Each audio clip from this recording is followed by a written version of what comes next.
All right. Here we go. Live. This is my stream. Welcome to it. If you're watching live or later on, I'll have some timestamps in the show notes for like little tips and tricks and stories or whatever I might tell while I'm drawing here. But mostly it's about making some comics tonight on a Wednesday night. So cheers. We're going to get to it. Got a little beverage there. Keep hydrated.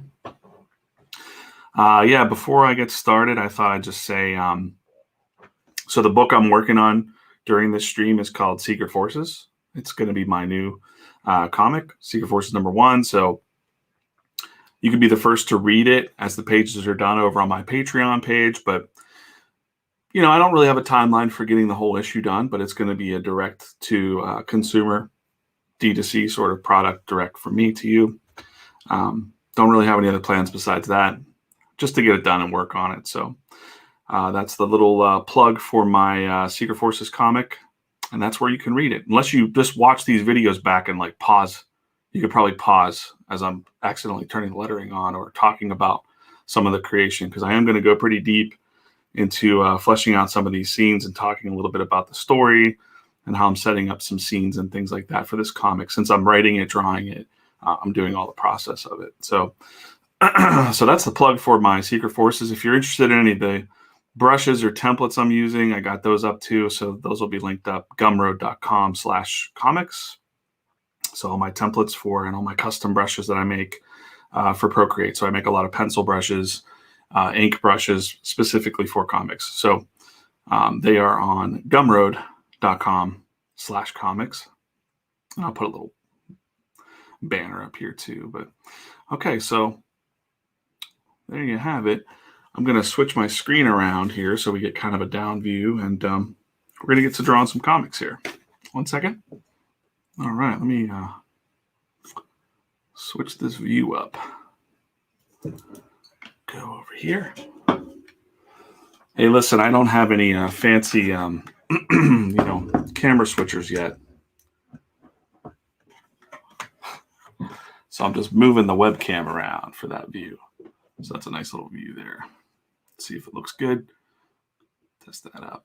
Great.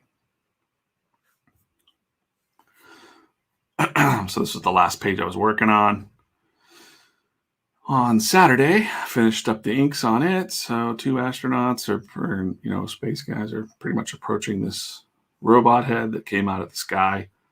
They're kind of investigating it. That's this part of this scene so far. So take a look at what that actually looks like in Procreate. Make sure I got it. Okay.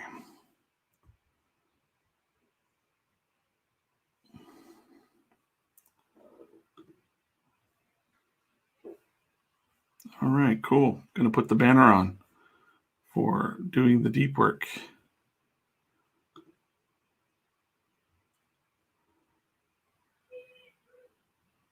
All right. Yeah, so that was the scene from last time. Kind of probably going to reference my layers here. Get set up and we'll get sketching. Okay.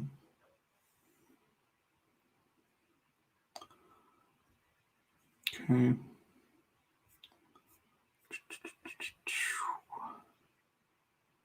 Great. Okay, I'll look back here for the layouts. Okay, that's what I need. So, going to start from scratch, a brand new page. And like I've showed in the other streams, this is my my thumbnail book. Where is it? Yeah, got a little thumbnail book here. Kind of write the story out a little bit as I go. Some keynotes and things like that. So this is page 5 of this scene. So I just go ahead and drop the photograph of that in there. And I'm just going to And there are, this is just how I do it for my speed to keep things fast for me. So cut and paste, that should be on its own layer. Get rid of that layer now. Fade out this layer, and then we'll talk about what's going on in this little scene here.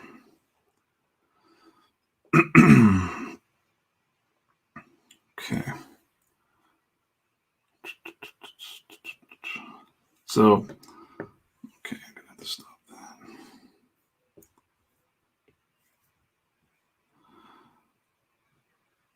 So yeah, basically in this scene, the one astronaut guy or the Space Force member there picks up the robot head after the guy said, stay away from it, of course. And he's going to be kind of freaking out. Like his face will be screaming a bit.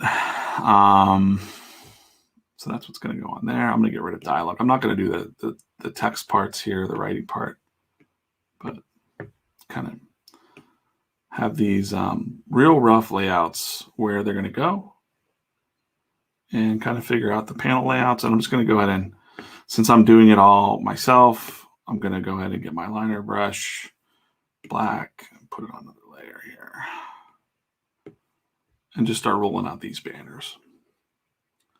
And I guess while I do that, I can just kind of talk about,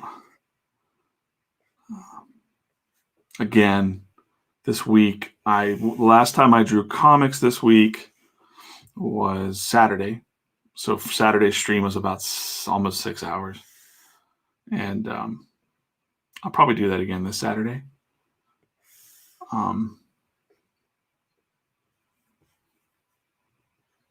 So Saturday morning, super early, 7 a.m. to whatever time. And I was able to bust out quite a bit of line art for the story there. So, and as I'm doing this process, this is kind of, again, I'm thinking about the page. I'm looking at this layout, kind of studying it, what's going on, what I remembered from when I laid this out a couple weeks back or maybe a month ago. Kind of just trying to think about the whole page and how I want it to kind of connect together. I'm just putting these frames in here now just because. And then we'll get to the actual drawing. But yeah, in my mind, I kind of think that I want to draw comics more during the week. Like, I'm going to draw comics every night, but that's just not how life goes. You're tired, whatever. So these streams have been helping me stay motivated so I don't lose a week. At least I'm working 2 days a week, pretty long sessions, getting chunks of this comic done. And that feels pretty good. So it's not really to build any kind of like YouTube channel or become a YouTuber or anything like that. I'm just kind of putting this on, and if people want to watch it at my process and maybe pick something up or tell me I'm doing something wrong, great. But yeah, it's keeping me honest. It's practicing what I preach. If I want to make more comics, even though I'm busy, I got to make time for it. Again, I'm just going to repeat from what I said in the other streams is that, I got a full-time job and I force myself to wake up at, 5 o'clock in the morning every morning and get to work and use my brain all day pretty much. And, 5 o'clock rolls around. Some days I'm just not quite feeling energy to draw things. So Tuesday nights, Monday nights, or, maybe go out with my wife and spend some time, just do like life stuff besides, putting yourself at a drawing board for 8 hours and having your back to your family. Okay. So I'm going to start off with my pencil, comic pencil. Here we go. See a comment here from Echo J. It's a great idea. I work full time and never seem to have time for my drawing. I might try this if I'm not too afraid. Yeah, I don't like being on camera, but really I just found a way to do it that's kind of streamlined, because when I first tried to do some streaming, it just got too complex. So I'll probably do another video with my simple setup here. It's not very fancy, to be honest. But if you watch some of my other streams or check the show notes in there, I got some motivational tips and stuff about finding time for yourself to make comics or whatever it is you're doing, music, whatever that passion is. Because if you don't have that thing in your life, you're kind of screwed. Otherwise, you're just trading your life for other people, or some other company or something. So, okay, so this is kind of going to be like an exaggerated face. Like he's really like, ah. Let's go ahead and put this up for review here over on the side. Yeah, just to make sure I get I'm not quite sure if in his helmet he's like exploding or energy or freaking out. I'm just gonna kind of figure it out as I'm going, but let's just draw this one panel and focus in on it for a little bit. Okay.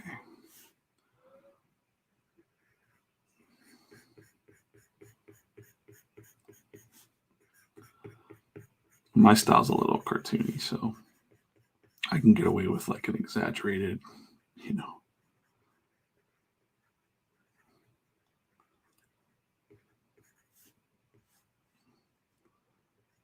exaggerated face here. Okay.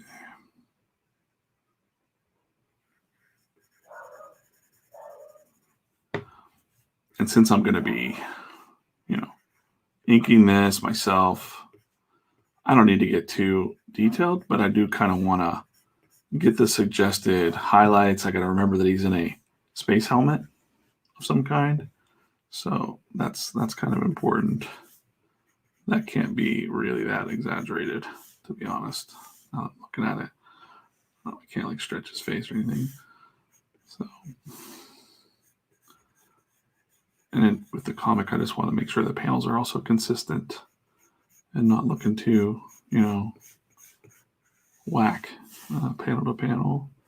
It's also important that his name is on that helmet there. So we'll reference him later in the story. Good old Lieutenant Dylan or whatever his name is.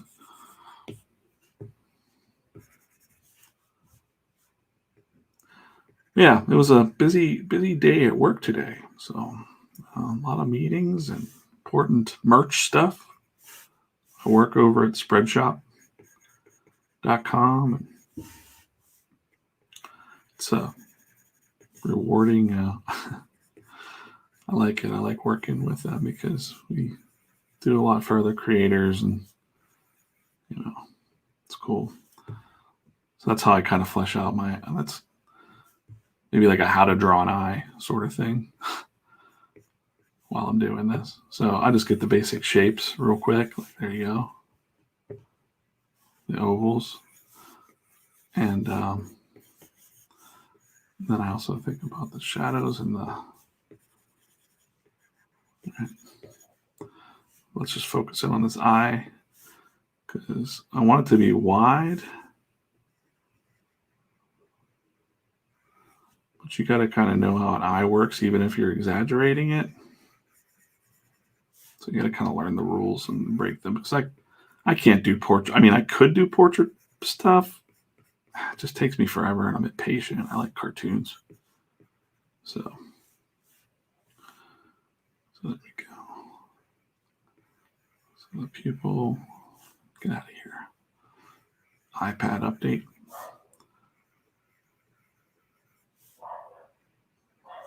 So yeah, for that exaggerated, like shocking, like he's seeing something, he's feeling something. You don't quite know what it is, but there's an eyelid above here when you're drawing like a eyelid. And I always like to put a little bit more weight on the top lid of the eye. It really makes a difference when you're inking it. Just makes that. I did it on that side too. So it's just real, even though it's subtle, it's just makes the eye look like a drop shadow or something on there.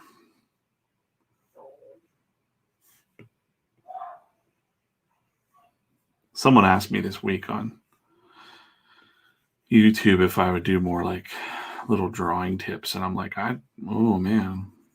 Even my wife was like, do they know that you're not a good teacher? And I'm like, yeah, I don't know. I'm not here to teach how to draw, and if anything, I'm just doing it my way. Like, so I can kind of narrate how I'm thinking when I'm drawing, like I'm always looking at the shapes, I'm seeing this nose, and I'm always trying to better my drawing too, so I'm not happy half the time with what I'm drawing. But here, I'll show you an example, like when I'm looking at this nose, and I don't want to noodle too much here, but for other people that might want to check in, when I'm looking at this nose shape here, I'm looking at it like a three-dimensional kind of,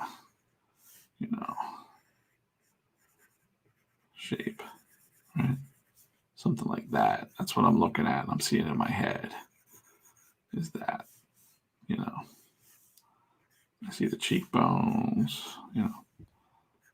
the whole structure of like a human head.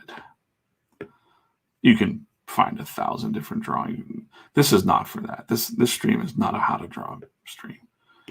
But artists, when you get your own, when you've drawn something over and over again, sometimes you're drawing it the wrong way. Like that's why it becomes like your style, but you just drew it 1,000 times the wrong way, and suddenly it becomes suddenly you're Rob Liefeld, or drawing feet a certain way or pecs a certain way.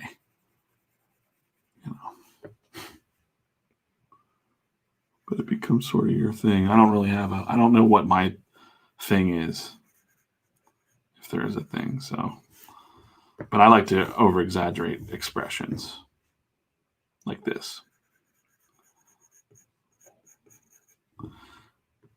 And I almost feel like this mouth isn't exaggerated enough. I'm not going to noodle with it too much. So I want to get some stuff done, but I'm going to free form. I think if I hold this, I can stretch it.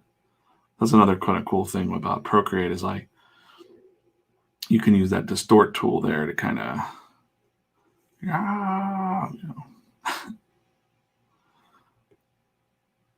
that's fun. A little big.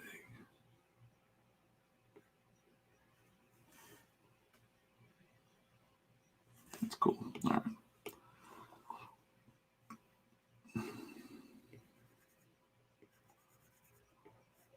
So, somebody else was asking about the tools that I was using too. So I'm streaming on Facebook and I'm streaming on Facebook and YouTube at the same time, using StreamYard here for the tool set. But if you met my comics, I'm using an iPad Pro, Apple Pencil here, my brain.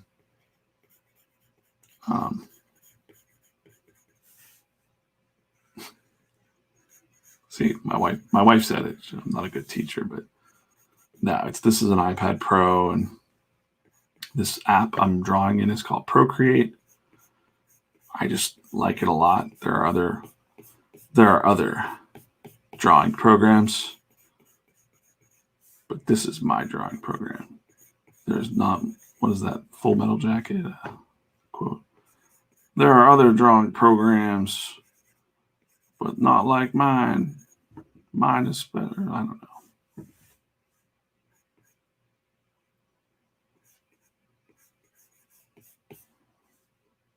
All right, so then we'll ink that in. Right there, a little thicker. I don't need to worry about that. And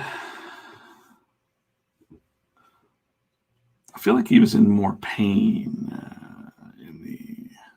yeah, he was. Gosh. Okay. We're going to leave this for now, but I might go back and noodle with that panel because I don't really feel like it's the face that I wanted.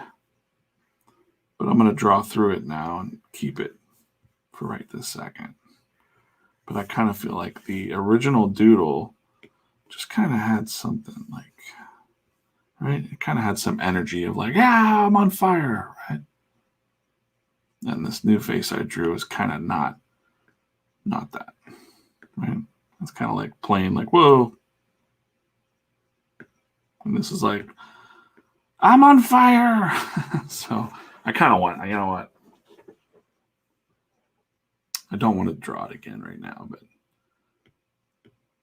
I might, because this is not for your entertainment. This is for me drawing a comic, and it kind of gives you the process. Sometimes you'll sketch out ahead and, that's not the face I want. But let's keep this. That'll be a fun little exercise for myself. Because I'm going to go ahead and move him over here, and then we'll keep old brain dead guy over there.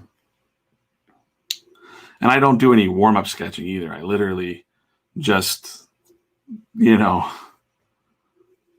ate dinner, turned this on, and started drawing. So these are kind of my warm-up sketches. I'm going to fade that down. Okay, so this time I'm going to try and capture more of this, God dang it, I'm on fire, or like energy's shooting around or something. Something crazy's happening to this guy. This guy's just stoned or something. So I don't like, it's a decent enough face, but it's not the energy I was trying to convey in my little thumbnail. So what I'm going to do is I'm going to actually sketch out some of the key shapes of this freaking crazy face here. And I'll try to capture that. So I think one of the main things that I see here is this mouth shape is really making it right? And his whole teeth too is like more pronounced. It looked like maybe his tongue was like,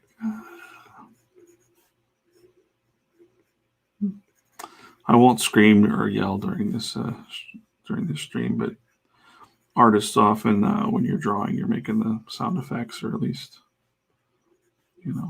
maybe in your own head. Like, I'm on fire, right? Let's just figure this out. Right? I don't know what's going on inside of his head. Maybe his helmet's blown off. Maybe that's what's going on here. Yeah.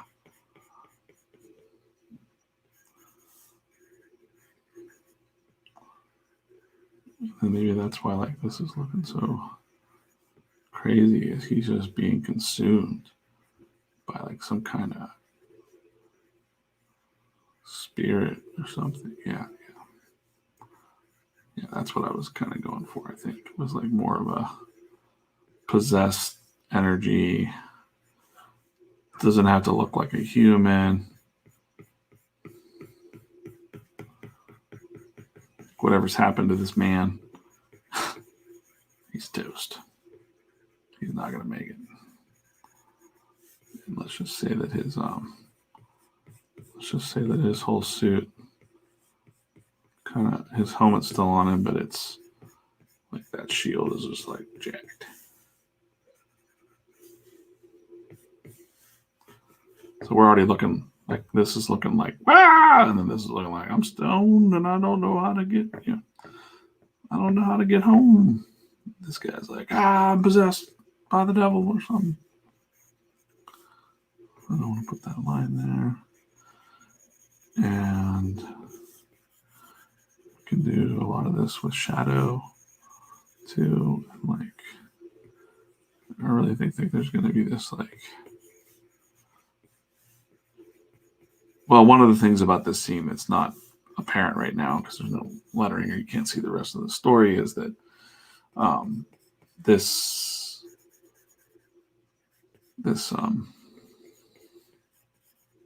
man touched this robot head and he's seeing words or he's hearing the words and kind of seeing them maybe. And they're like flying through the air and he's like, he goes and grabs this helmet and this robot head here, and then when he does it, it kind of possesses him, or something crazy. Just frying his brain. That's kind of the idea here.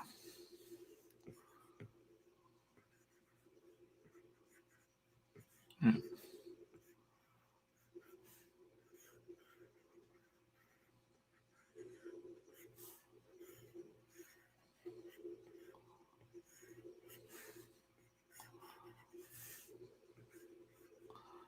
These are chunks of the glass, coming out of his. You can't go wrong with stuff flying out, like exploding stuff. Okay. I took a dark turn here. This guy's toast. I wasn't sure if he was gonna live or die, or maybe be in like a, state of like, well, he's in the hospital. No, this guy looks like he's done for the day.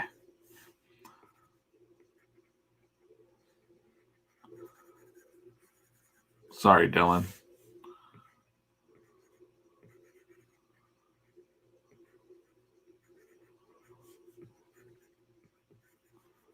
It's just coming apart. Coming apart at the seams here. Cool. So now you see before, or here's the before, really plain face. That's a warm-up face.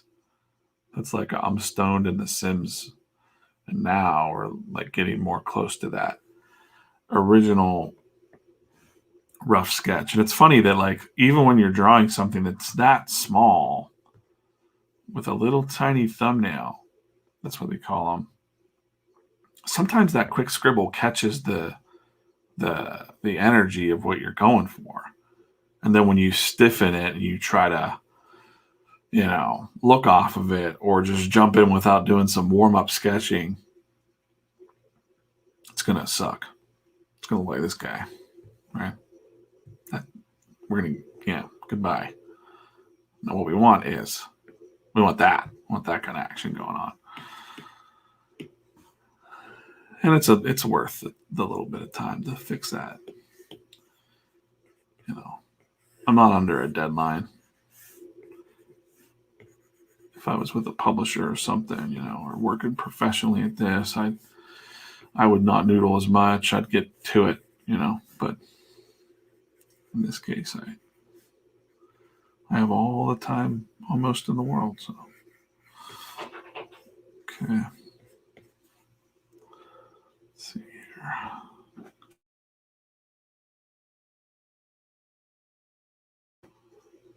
All right. So yeah, I'm pretty happy with that sketch. I think I'll be able to do enough. That's enough roughs for me to ink. Oops, wait. Uniform, we'll go like this. 1 second.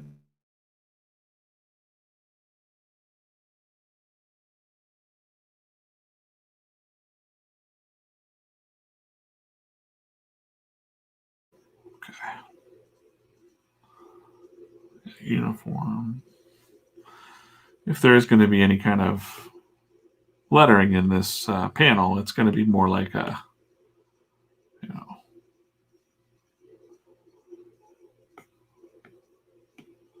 Like an I, of course. Like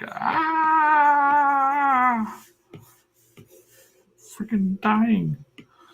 All right, so that gives enough room for that, and I'll noodle the details in whenever I'm done there.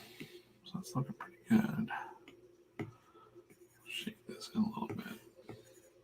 Oh, I think my dog wants in this office now. So we'll let her in. Oh, come on in, doggy. Come on in this room. All right. The dog has joined us. She likes to come in here and listen to me talk to myself.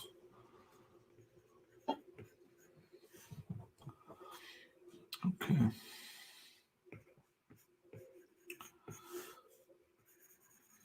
Okay, we're going to stop with this. Okay. I can noodle around a little bit more, but I think I'll be able to, really figure this out in the inking stage. Like light and energy shooting out of this guy. All right. So I'm going to get rid of these guidelines too. So we got a nice clean 1, 2, 3, 4, 5 panels. 5 panels is way better than the 9 panels we did on Saturday, but I kind of like that 9 panel grid too, because you can get a lot of storytelling going on and happening in that. So can't wait to color this one. I can't wait to finish coloring on this whole scene. I think it's going to be a nice set. Cool. Okay. Let me open up my layout one more time here. So he collapses in this. Oh no, I'm on the wrong. Faded out really light, right? Come on, man. Get with it. All right. So he's going to collapse here. And I'll just work out the motion real quick for these. Whoops. Pull my camera there. Yeah, I'll just work out the gestures and the motion. He's going to fall. The head's going to bounce. And I'm thinking like a doink, doink, doink. And the head's like now laying over here, right? That's what's going on in this layout. And the other astronaut's like, oh, shoot, I don't know what's happening. And then the body's going to be laying there. He's going to be standing, right? Like, shoot. Actually, I have something really cool for this scene, and it's going to give a little bit away, but it doesn't matter. It doesn't matter.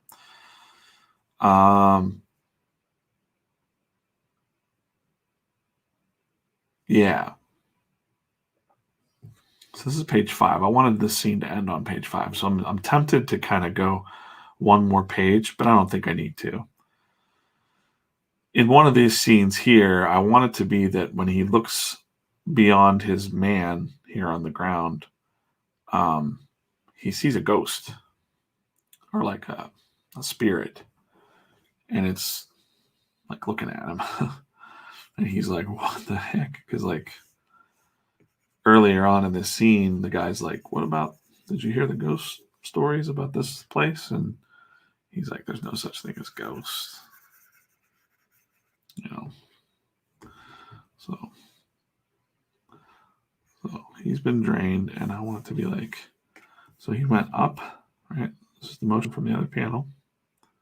He went up, energy, and then boom, down. So that's kind of what I want. Just collapsed.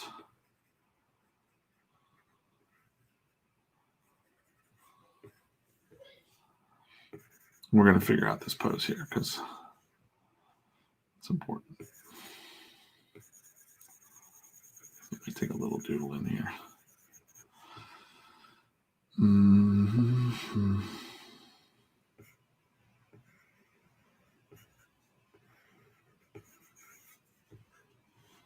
Kind of overthinking it. I don't want to get too stiff here with this.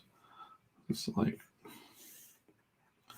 This is why most people do like warm-up drawings. I shouldn't just jump right to this. But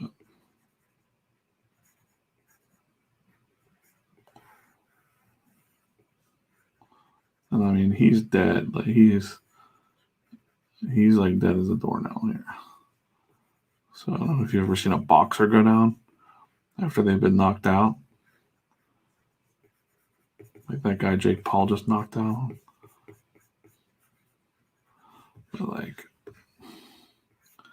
he's just either gonna just face plant.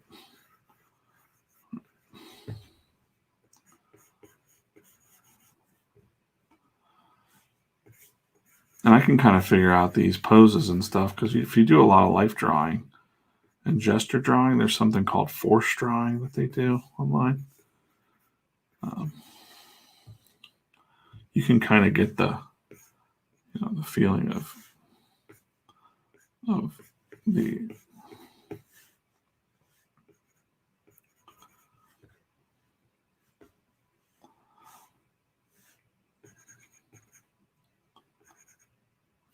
the energy of the pose. So, I don't even want his hands out. I just want it to be like he already threw this thing. He already threw it or lost it, and we're catching this scene as he's just thunk. That's probably even the sound effect. Thunk, right? He's just eating it.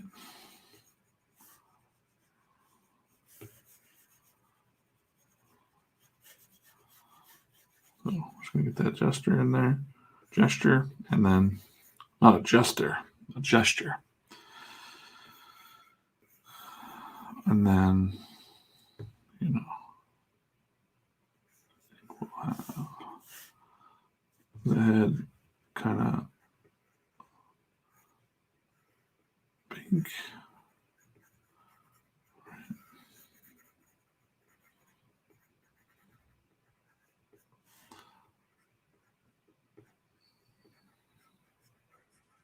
We'll get in there and detail that in a minute.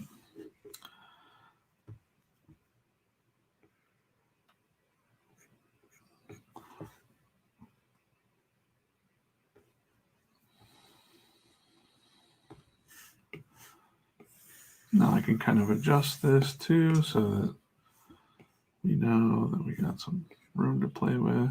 We're thinking about those focal points too.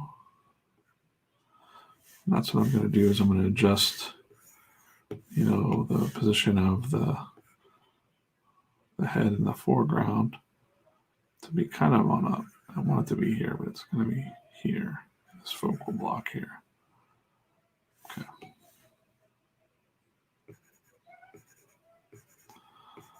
Mm-hmm.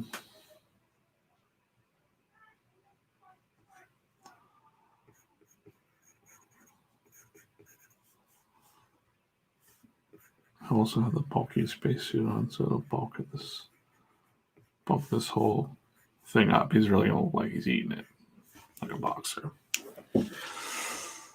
And I'm not liking the size of that head there, so.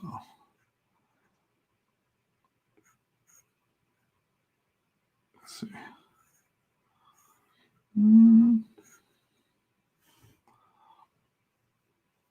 It looks like this head's screaming, but it's not. I even think we need to put like the head upside down, like it's punking off. All right, do that. That makes sense. Like it's fallen too. Yeah. These lines. Yeah.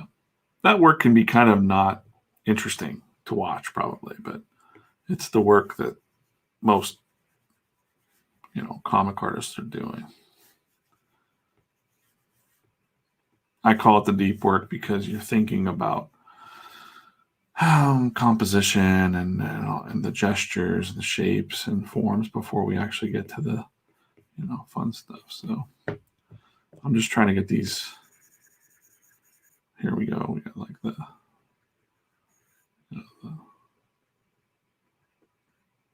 Energy shapes. Almost, right? This is his buddy. I'm not even drawing like the spacesuit on him yet, but I just want that pose. That nice fluid, like, oh shit. Like, like, is that an oh shit pose? Like, that's like, uh-oh, something happened. I'm turning around and watching my friend die. That sucks. Or trying to run to his aid. So now that he's face planted, now he's probably his head's right there. His other arm is back. Yeah. Got space boot up. That probably doesn't look like anything to anyone. Just looks like a blob of, but I know it's going to be a guy laying down. So this is going to be his buddy with wait, was he a lefty in the other scene? So he's just like, what the heck? He's got his little gun.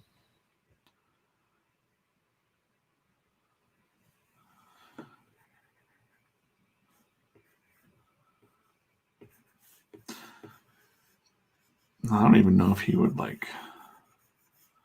So let me think here about these characters.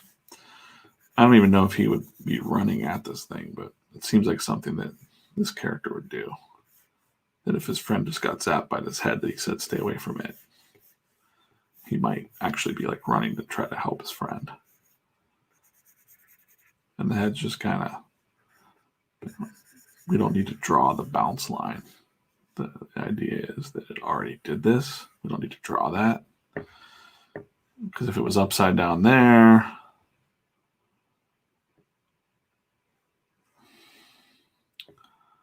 it's kind of bounced, so you can draw some like debris along those lines. That's kind of a nice little trick. And,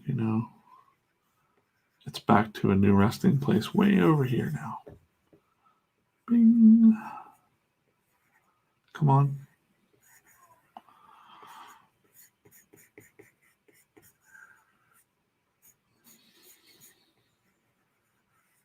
And now the head will be looking kind of like that. Kind of like it rested there this time.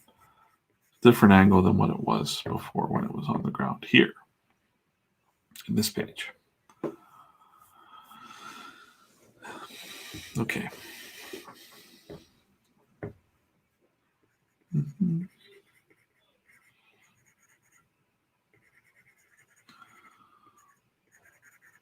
Yeah, there's a lot of artists. I don't know. I'm not really making this for. I don't know what I'm doing this for myself again. I'm kind of drawing this stream for myself. I didn't really think about it being for other artists. I just, I guess it is, but it's not. Because, well, number one, I feel like there's probably a lot of artists that are way better than me that, that are going to watch this and be like, what the heck is this guy doing? But I'm getting a lot of questions now from people asking me what my setup is and stuff like that. Because I know they want to do it too.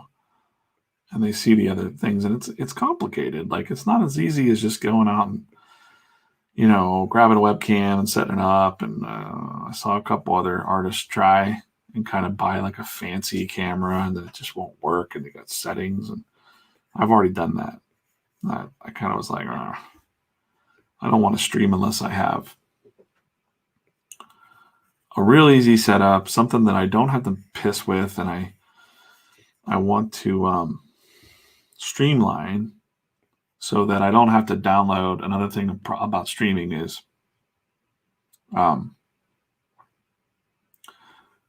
downloading the raw camera file, getting it into a program and editing it and all this stuff. And by the time you've done that, you're just kind of like, oh, it was exciting. You learned some video editing, but you didn't draw any comics. So, no bueno for that. So I think we're going to be showing more of the mountains over here as they're going into the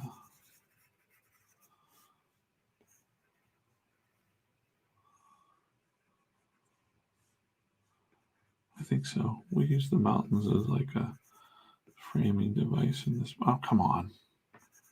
Come on. Digital pencil. I'm going to use the mountains as sort of a framing device for this panel to break it up. So sky, foreground, all that crap.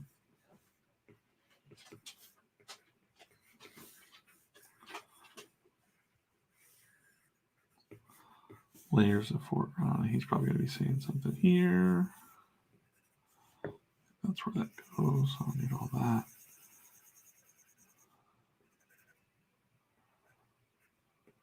Okay. Oh, now my dog wants out of this office. In or out, Daisy?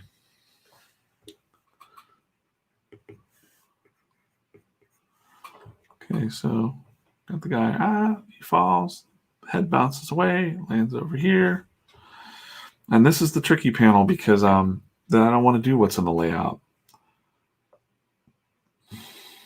I think I'm gonna do what's in the layout first. The down shot. So got the right. The perspective grid. And I don't really use rulers.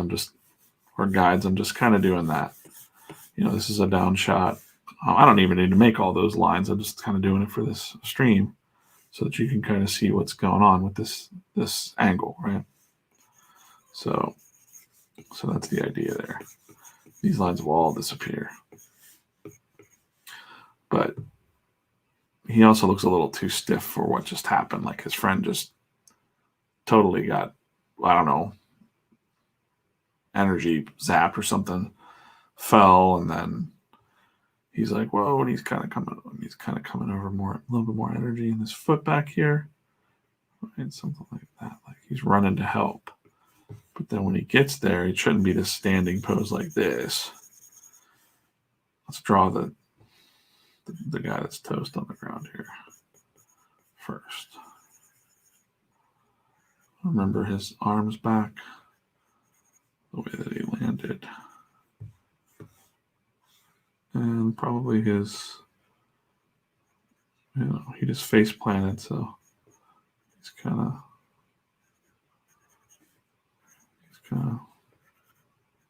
just lifeless on the ground there. And then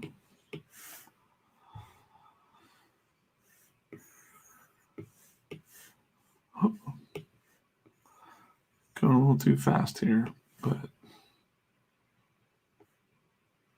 now I can do the focal point, right? Because like he's definitely sitting on this focal point here. So that's good. And then, when I was talking about the focal points again, I'm talking about this purple line that, artists or photographers see these grids, right? Like that. So this is the focal points of the panels, like the point where your eye just naturally kind of goes. So when I say focal point, that's what I'm talking about. So he's going to sit on this focal point. And now we're going to work on, I'll get rid of this. It's scratched. Okay. And I'm going to noodle a little bit with this foot. I don't know. It's kind of a big, bulky space suit. Not a big, bulky space suit, but it's more like the newer ones from Tesla. He's on the ground, and then above him, over here on this focal point, his friend here, Sky, has now shown up and is like bending over. He's going to be kind of hunched over. And like arms back though, like he doesn't know. Maybe no. So you'll see the energy come together here in a minute. Because I'm just going to do the like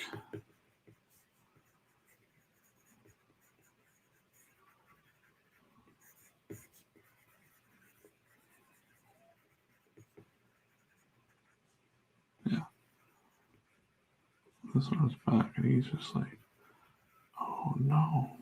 What happened, dude? What happened, man?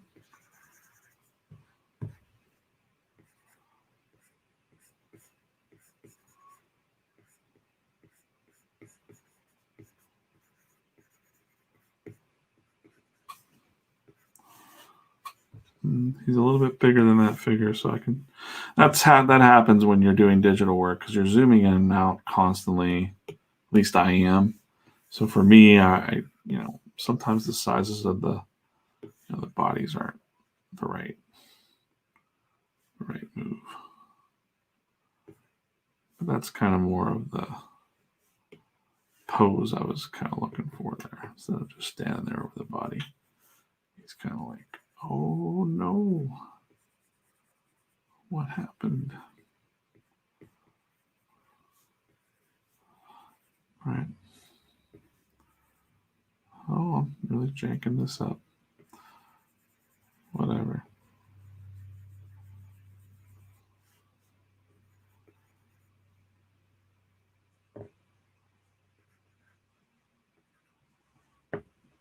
Okay.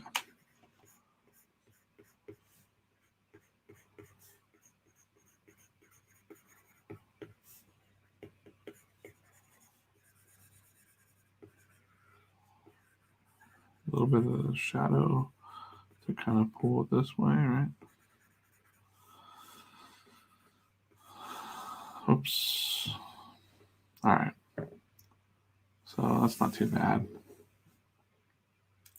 Just a little bit more energy happening on this page, and I'll go ahead and do the details here in a second. So I have about 50 minutes or so, of roughing out these,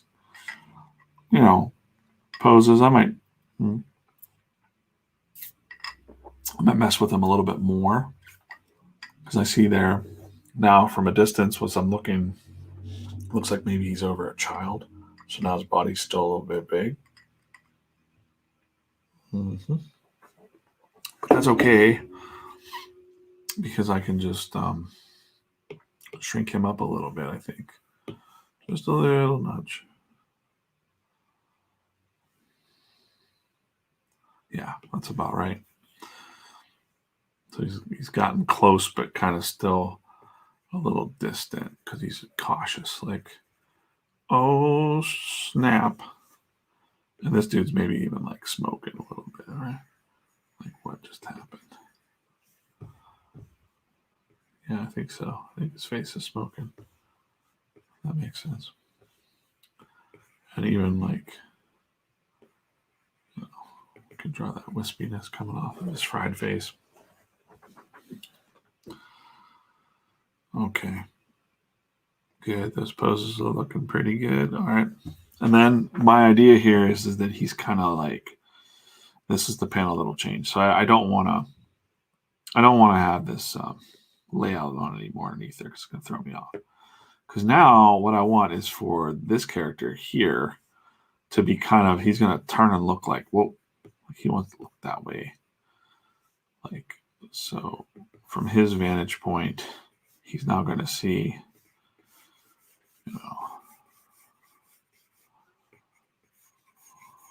I don't know how to do this. I'm trying to figure out this panel here. Like, I kind of want it to be kind of behind him. Like, he's kind of like, what the fuck is that? Like, are you kidding me right now? Like, so he was, like, and at this point, the mothership or the space station is like, hey, what's going on down there, right? So I want him to be looking and over his shoulder, right over his shoulder. I don't know where the horizon line is here. If it's there, I don't know.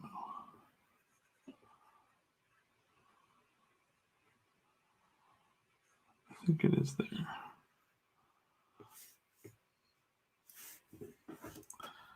Actually, the base is probably calling, like in this panel. What's going on down there? Answer us, right? You know?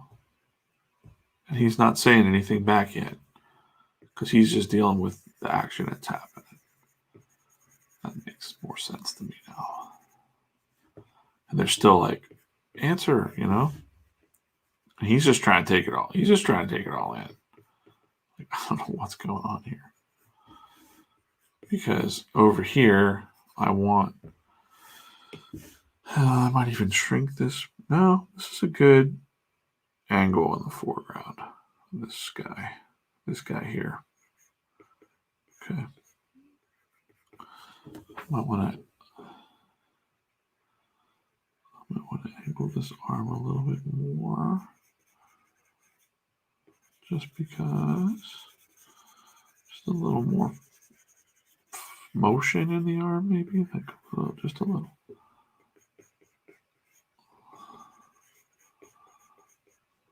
Yeah. We'll even just fill all the way out to the frame there. And then gotta get rid of this. This is gonna throw off the idea. Because the thing that you should see over his shoulder is like this shape.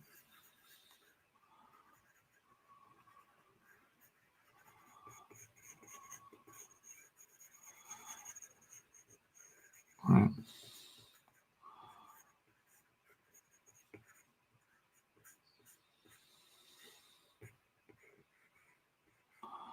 I want it to be weird. Like it's going to be a ghost. It's going to be a spirit of an Indian. Because, like I was saying in the other stream, I was looking up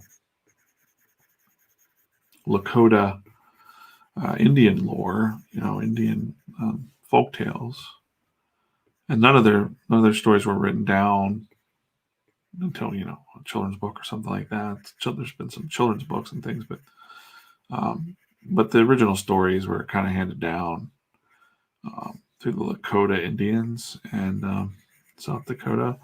And one of the things was really cool was like this owl, the owl maker, the owl keeper lady. She guards the afterlife in the Lakota lore. So, and if you didn't have the tattoos, the markings, you go meet her in your afterlife, right? Like you die, you go meet the lady. And if you don't have the proper tattoo markings, you don't get to go to the great hunting grounds. You end up roaming the earth forever. So that's kind of what's happening here a little bit. Like he's seeing a spirit of one of these warriors who's just chilling. I mean, straight chilling on the Badlands. And the spirit's actually going to be saying something to him. And this is the guy that was in the spaceship a couple panels ago that was saying like, there's no such thing as ghosts. And now he's like, oh man, uh-oh, my friend just got fried, and now there's an Indian ghost. That's the craziest thing ever. And there will be a reason later in the comic as we investigate this more when Secret Forces arrives to investigate this. All right, so I'm going to go back now and work on the next panel because I think this is detailed enough for me to ink since I'm doing rough panels, and then I'm going to go over there. So like rough sketches, we're at 1 hour mark right now. Boom. 1 hour roughs to loose gestures. And now we're going to get into some penciling. So I'm going to go ahead and fade this one out a little bit. And in this case, I might try just going with like a dark, the graphite color. for a new layer. Yeah. No. Go back to my blue. We'll just really do it more detailed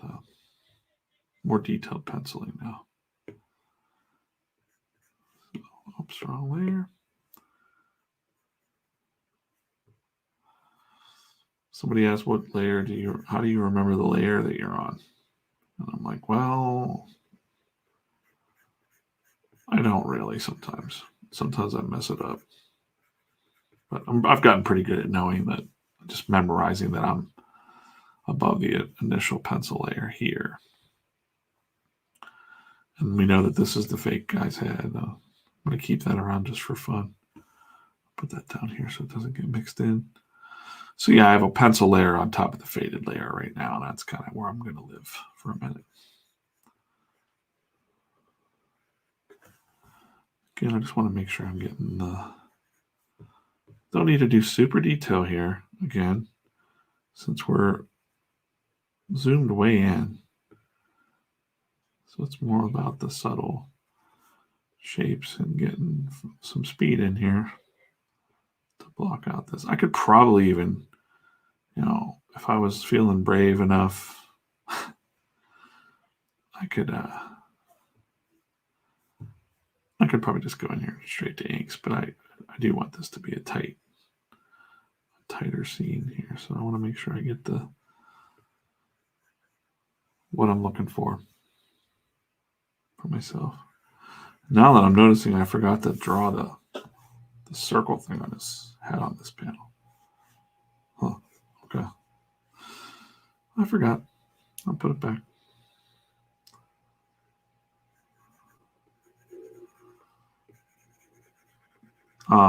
Oh yeah, and so someone saw this robot head on social this week, and they were like, "Are you bringing back the Flowbots comic?"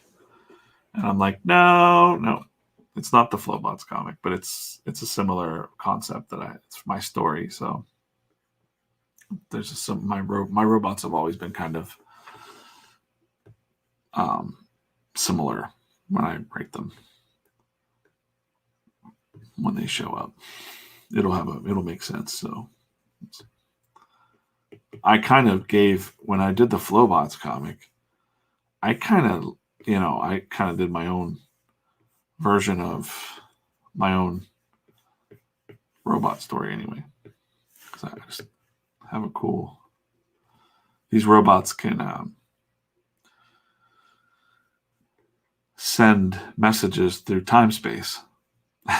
So that sounds crazy, but it's kind of cool. They can send messages through time space. So have you ever thought of you're hearing words for no reason or something like that? Like, where did that message come from? Like, why am I thinking this thing?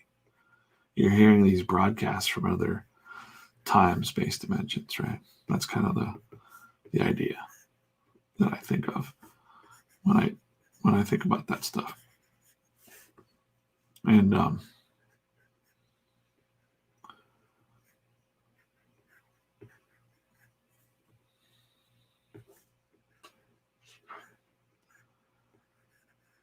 yeah,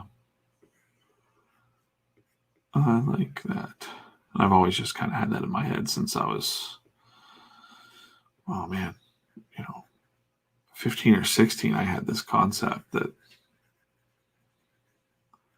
there were these robots, and I don't know, I must have been watching some kind of science fiction story or reading a book or something, a story on TV that was like alternate dimensions, the basic shit. And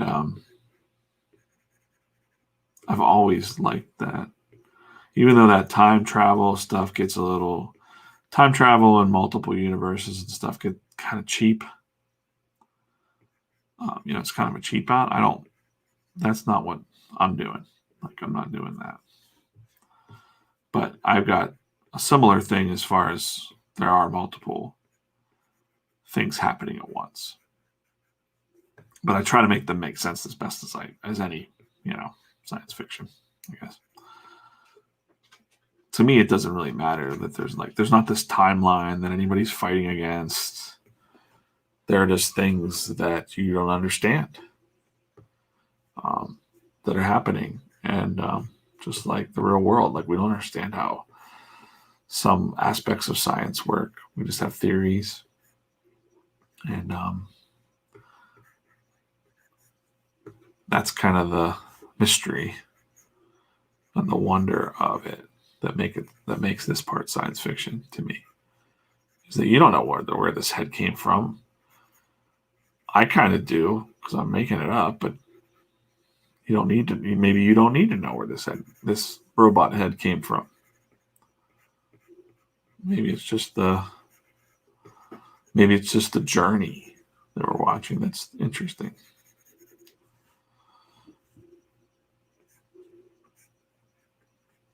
I kind of feel bad that this guy just got fried, to be honest. Like, I don't know. Does anyone else feel like? I wonder if other creators feel some sort of empathy for, you know, frying a character, or like, obviously someone's dying here, maybe, or maybe he's just getting knocked out. Like, nice, yeah. I never really drew the back of this pack, but it is kind of just like the new Tesla suits, sort of. So, that's enough to ink right there.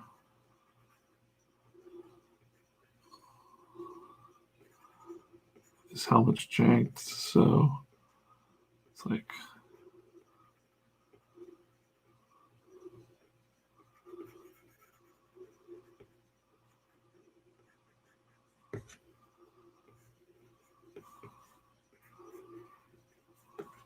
part of his shield, part of his face visor just falling apart.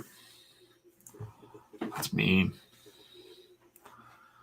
And then the motion line of him just getting knocked out.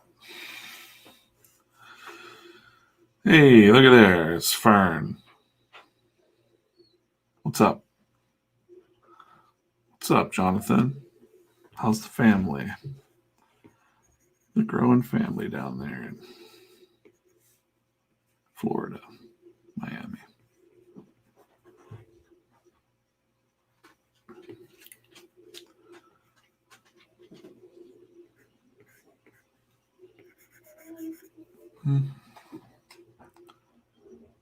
Right. This dude just got knocked out by Jake Paul. Just pow.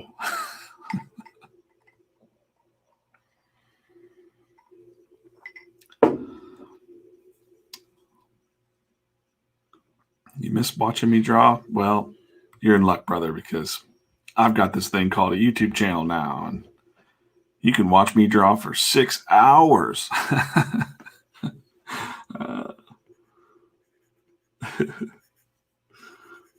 Or not, just come in here. Hey, we miss you, man. Jonathan was on our team at Spread Shop for quite a while, and then moved with his family down to Florida, back to Florida.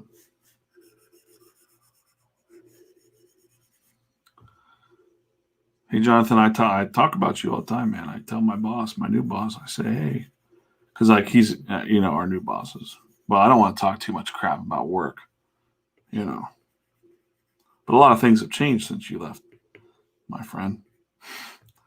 We got a new boss, and things are kind of changing over there. And new boss kind of came in and was asking a lot of the same questions that new people ask when they come in. Why was this done this way? Why didn't we do this? Why didn't we do that? And I was like, oh man, yeah, so check out this program that we had. And Jonathan had this whole school program set up, and he was, I'd always bring you up when there's marketing talk going on.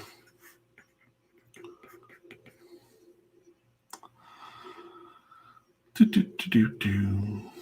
don't talk about work anymore. Screw that place. No, I like it. I like my job. Some good people. I love my job. All right. Okay. So he's eating the deck here. Thunk, thunk. Bang.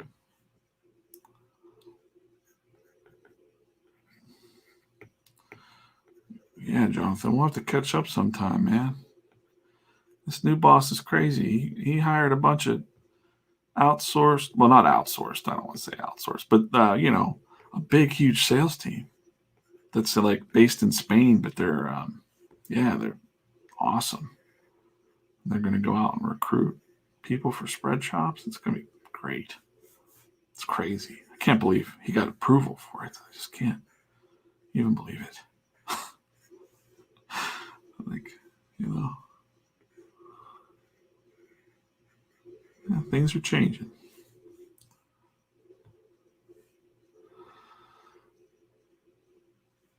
I doubt that anybody from my work is watching. But I got no choice. I got no choice but to be 360 about my life now. So there's people from Spread Shop that follow me here and know that I draw comics. And yeah, I'm just kind of embracing it now.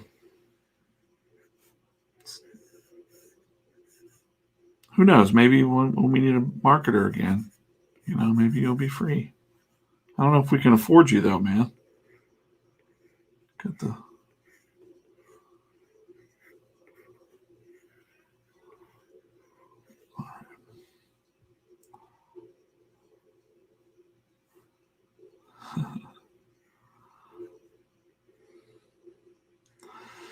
I'd rather be in Florida, to be honest. No, I don't know. I like Pennsylvania. I'll go to Florida to visit.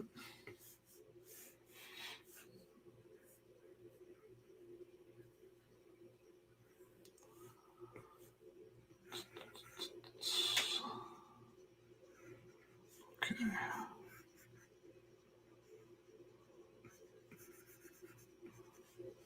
All right. I'll be black. Oh, I should just ink this panel. What am I doing this? I could have inked that. Oh. All right, I'll leave that panel alone because I think I can ink that. But I'm going to draw this astronaut guy here.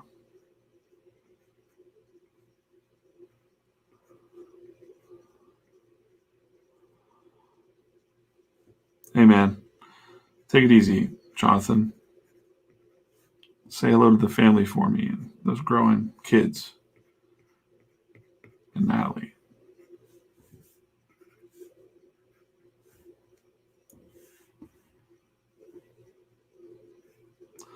As the Germans say, you always meet twice. So.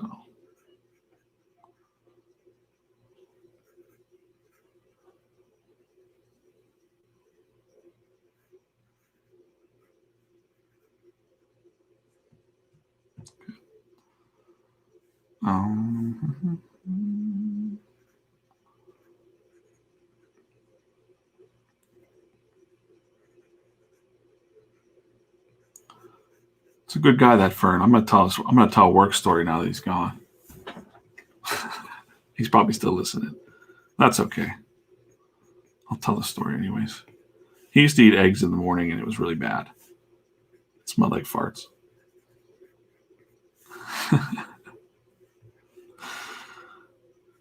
And I had to tell him, I'm like, man, what's up? It's a small office, man. Like, why do your eggs smell? Like, he used to make eggs in the microwave, I think. So you're like, yo, man, you gotta curb these eggs. He stopped doing it. He's a good office mate. But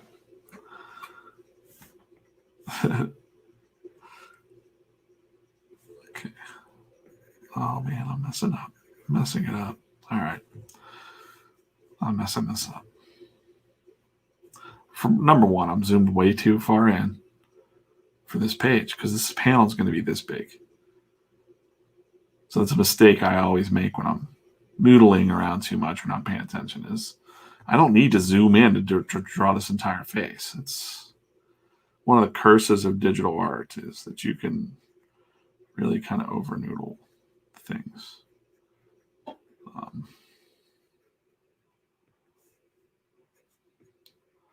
So we're going to stop that right now. As a matter of fact, you wouldn't even maybe be able to see half of the detail in this helmet. It'd mostly be black and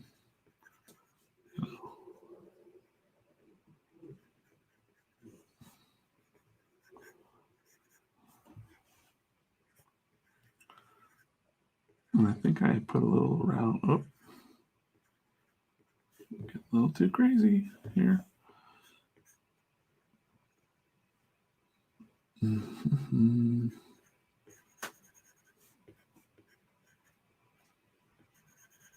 Yeah. I'm keeping him. He's looking a little stiff. Keep it nice and fluid. I do kind of want him to be kind of running over, so his foot's kind of elevated a little bit. Just got a little bit of whatever's happening there. Ah. Yeah.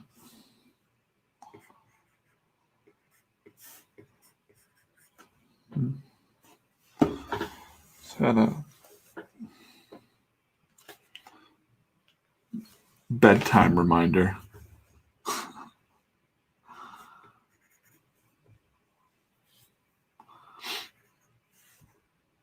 As I get up at 5. And I don't need to. I could probably get up at like 7. I like to steal that time back a little bit just to kind of gather my thoughts and maybe do a little sketching.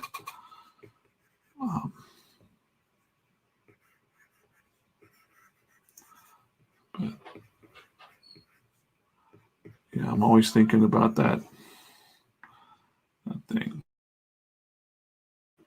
We only have limited time on this point.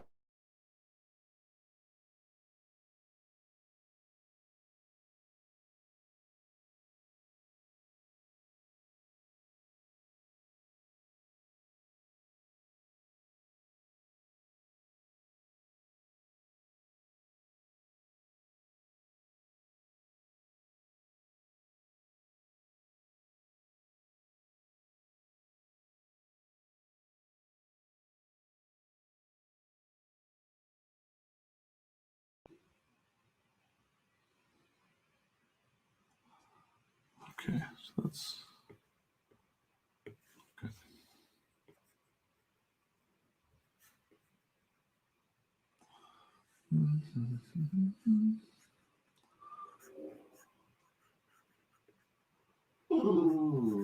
Oh, my dog. You're going to let you out of here. Then you're going to stay out. I can't do this. Go. Oh, my dog needs in and out, in and out, in and out.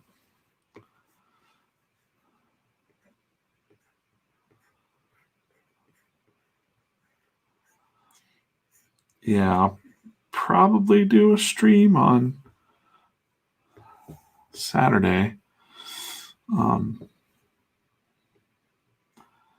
Again, just kind of trying to stay consistent with, not for the videos, but mostly for, just myself, drawing the comics and staying consistent with that. So,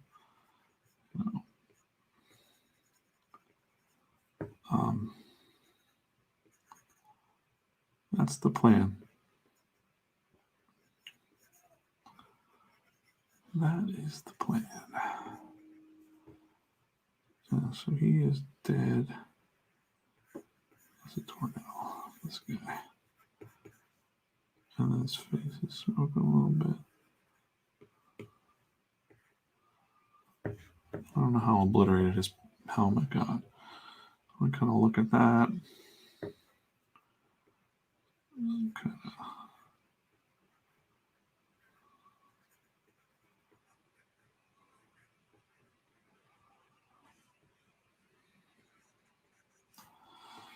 Hey, there's Jay McLeod. What's up, dude? One of the old school PV Comics crew back in the day, web comics.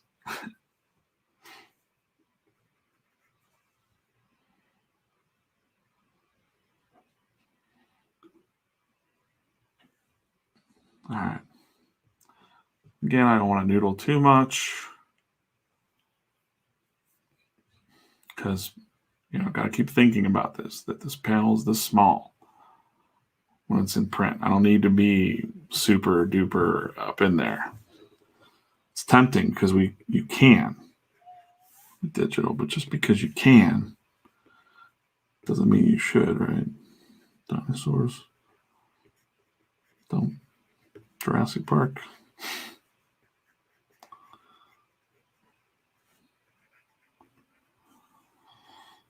Mm-hmm.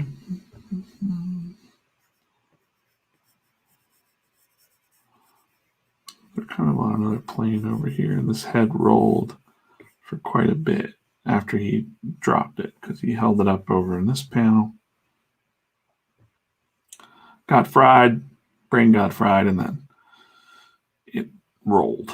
But magic of comics, you don't need to see it rolling.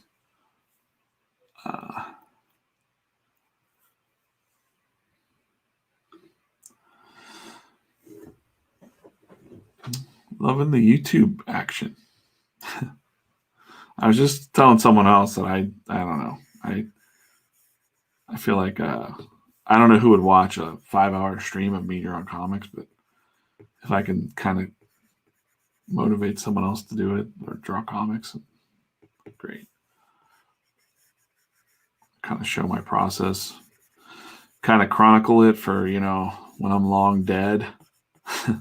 Maybe my great grandkids will be watching this and saying like, "Whoa, look at him! He's using an Apple Pencil. We draw with holograms now." That's kind of why I'm doing it.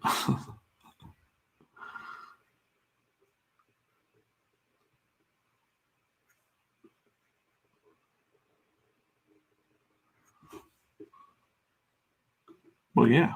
Make sure people are subscribed because it does. I don't know. I don't get anything. I don't get anything out of this. I don't make any money off of it. Just feels good to know that people like it, I guess.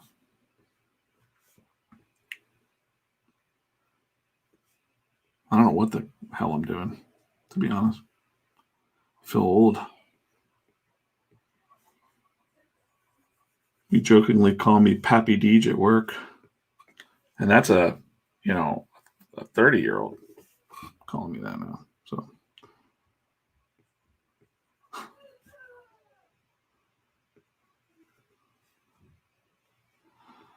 so strange.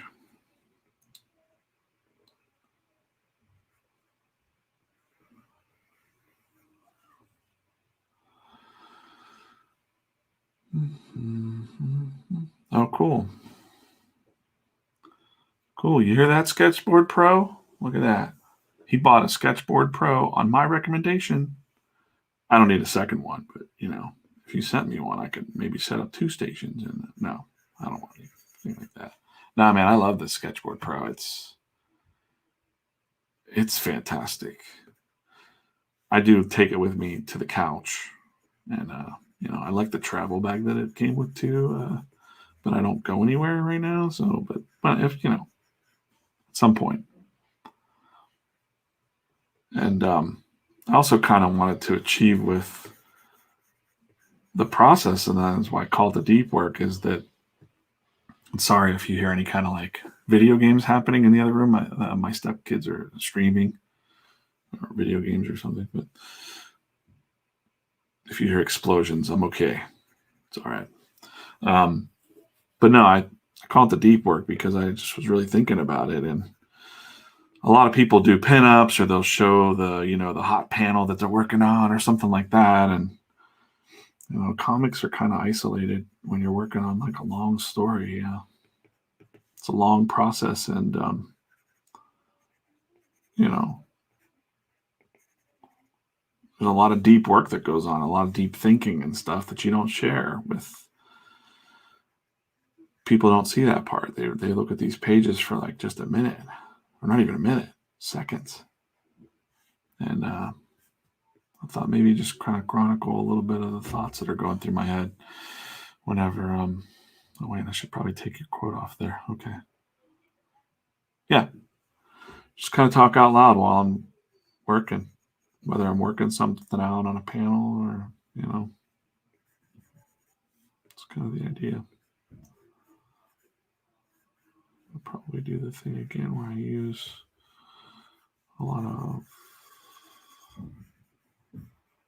black stuff over here. The sky, we already know what that color is, but I'll put some little lines in there just denoting, noting where the sky is. I don't want these tangents in here, but the skyline can, these ridges in the Badlands are like strange. So they can kind of flow with the horizon line a little bit. Also funny that when I look back at when I listen back to them real quick, kind of make sure I don't say anything shitty. Or I just leave those in anyways. But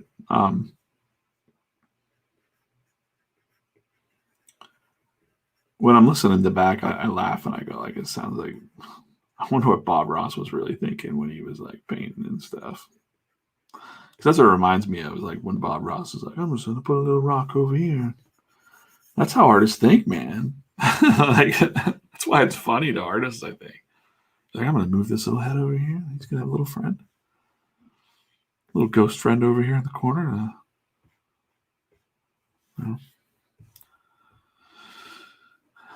Okay, so I'm gonna ink that guy up there. We're gonna. That's looking pretty good. He looks like he's been knocked out by Jake Paul. Just pow, one punch down. Might want to increase his size a little bit. Just a little bit. Yeah, I really enjoy working on the iPad and iPad Pro. It took a little while to get used to, but now it just feels natural to do it this way, and actually always. So I mean, I could jump to Bristol if I wanted to, but why? Yeah. Yep. Yeah. Streaming all those steps. Yep. I got like 3 other episodes, so if you scroll through them, I'm actually jamming out some of these. Let me see here real quick. I'll show you. Show everyone. Show my millions of watchers here. But yeah, I go through the whole steps of everything, coloring it, inking it. I don't do the lettering. That would be really boring to watch me write this out. But I keep the lettering on there. Just lately, I haven't had time to get ahead on these panels, so I drew this page on the 6-hour stream on Saturday, so that's a black and white stream. But got halfway through the colorings on this one, so most of the flats are in there. So I'll go back and do some of that offhand. But on the longer streams, I'll end up trying to do as much as I can on a piece, and then I might try to do some clips too. I'm gonna get your quote off of the screen. Yeah, I might try to like do small, like little clips too, like little shorter clips. But I'm not, like I said, I don't want to piss around too much with video editing, because I tried that 100 Days of Comics thing a couple years ago, and I just found myself spending more time editing video and bullshit than I did actually drawing the comic. And my wife was kind of like, are you actually going to draw comics, or are you just going to piss around with the video editor for 5 hours? And I'm like, oh shit. Yeah. That's exactly what happened. So then it just made me quit. Like, it made me not. I'm like, oh, I'm not good enough to do this crap. But in this way, the way that I've got it all set up now,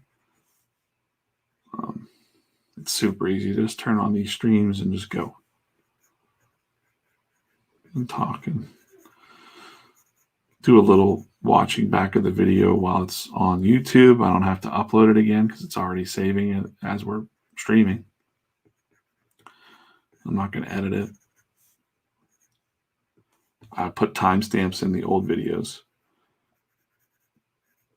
So if you want to go back and look through those timestamps, they're kind of like long blog pieces now, where if I told a story about Bob Kirkman or Robert Kirkman and, shit on Diamond Comics, one of them, I bet Marvel Comics I could fix the comic book industry $1,000. I mean, yeah, look through those show notes. Those are fun. So,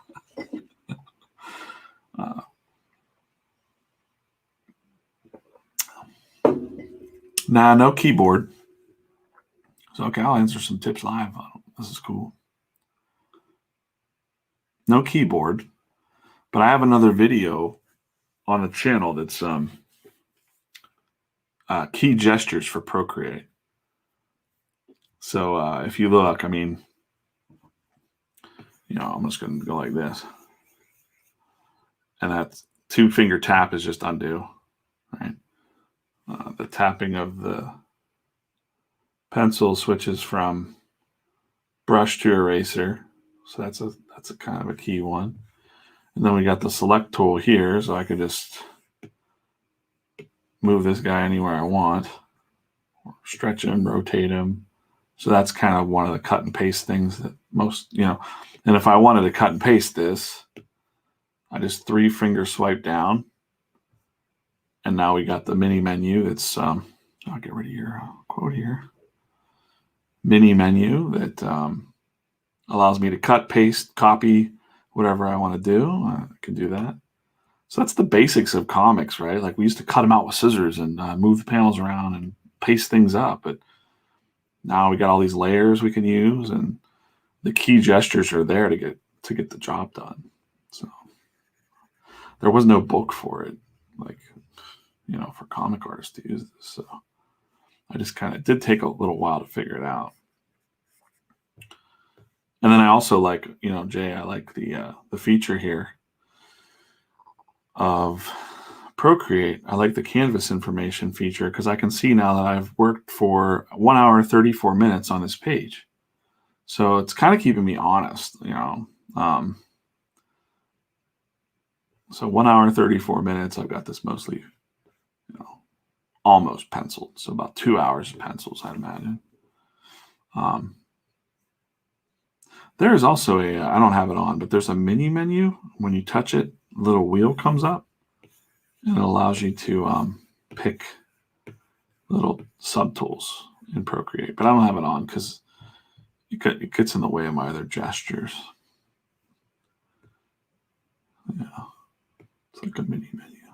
There's a couple other cool YouTube videos out there to watch. I don't know them by hand, but off the top of my head, but it's like tricks to Procreate or something, top hacks for Procreate. But it's not a hack. It's just a mini menu that you can turn on. I believe you can set what gesture is what. Mm-hmm.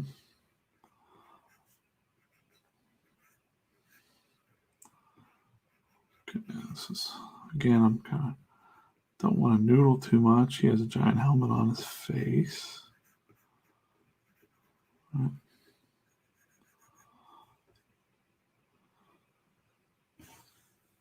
All right. We got Brazil up in here. Hello, Albert.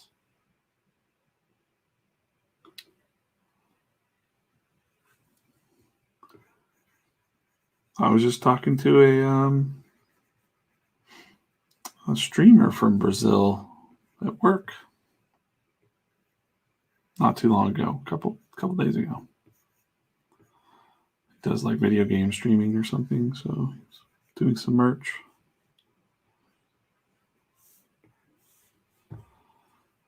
Albert, do you draw comics? If you draw comics, put a link in the comments there, because I like to look at comics. So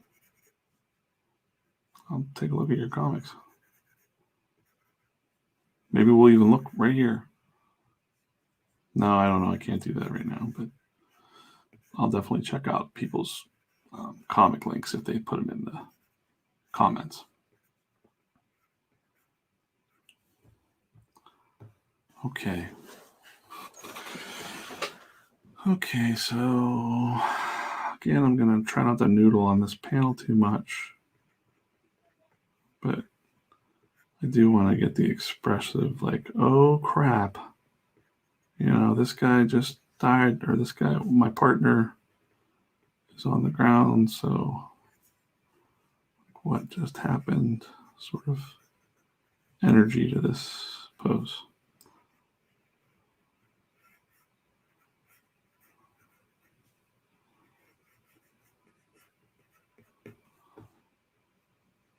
Okay. This hand's holding the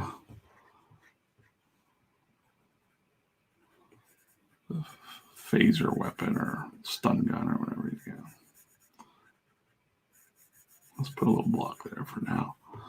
Good enough.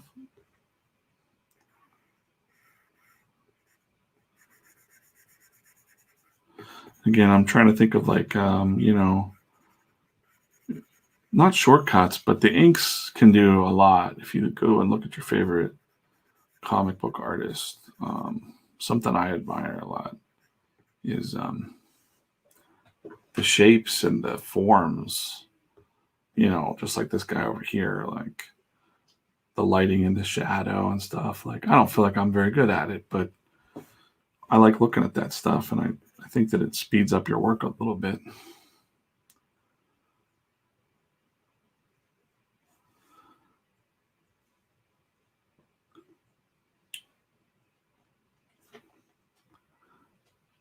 Learning visually for me, oh boy, you should learn from someone else. And it's okay. I don't even speak English well, if you ask my wife. But enjoy. Thanks for watching, man.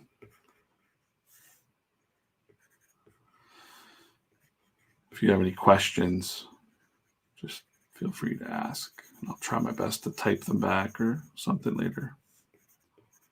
Or email me or something.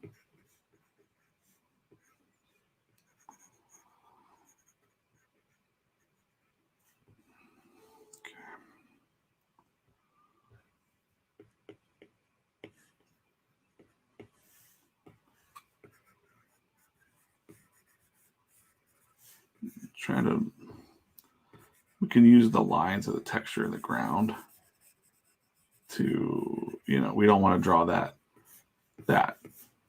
grid in there. A lot of people make that mistakes, but you can still kind of get that grid in there by putting the, does that make sense? The organic shapes of the ground, even around this guy where he fell, makes it look like he's more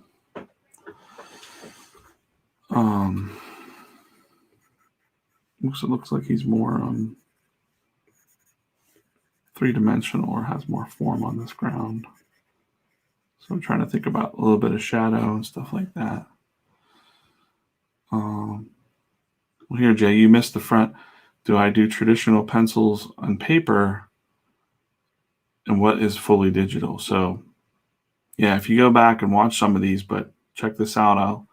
I'll show you over here. It's probably easier to kind of show you a little bit. I use these, you can use anything. I bought these from, Jeff McCumsey online. It's I got my sticker on there, but it's actually called a thumbnail book. You know, here I'm gonna switch my screen real quick. Yeah, it's just a little thumbnail book, pocket thumbnail sketchbook. I got this on Kickstarter. I have a stack of them over here. Look at this. I'm gonna show you. Anytime he does a Kickstarter, I mean, I'm never gonna draw this many comics, guys, but anytime he does a Kickstarter, I back it for the full amount because I just love these little books. And I like it because he's got, you can use the small. Oh, by the way, a quote from Wally Wood there.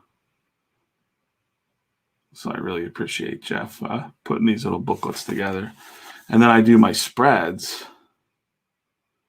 You know, that'll be the inside front cover.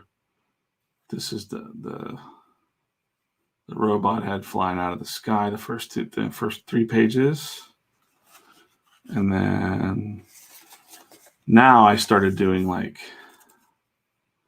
the spread is up there, and I put little notes for the script. It's really bad writing, but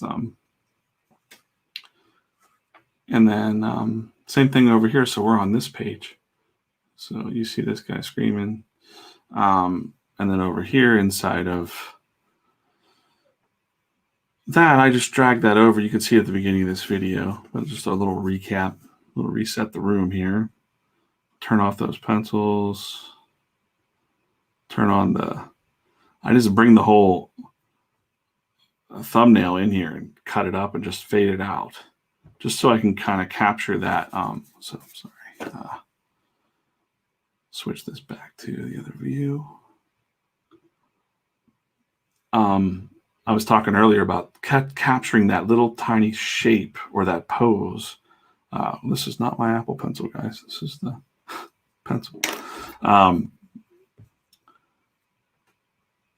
Sometimes you capture that energy in that little quick, gesture sketch, and you can't really replicate it again when you're looking off of it. So what I do is I bring it right in here, and then I kind of will go over that, and build it up in layers, just to kind of, until I'm happy with it. I'll say that. Right. So what we've got here. So we keep a reference on this page over here. I don't really need it right now, but I still kind of like the look of where I was.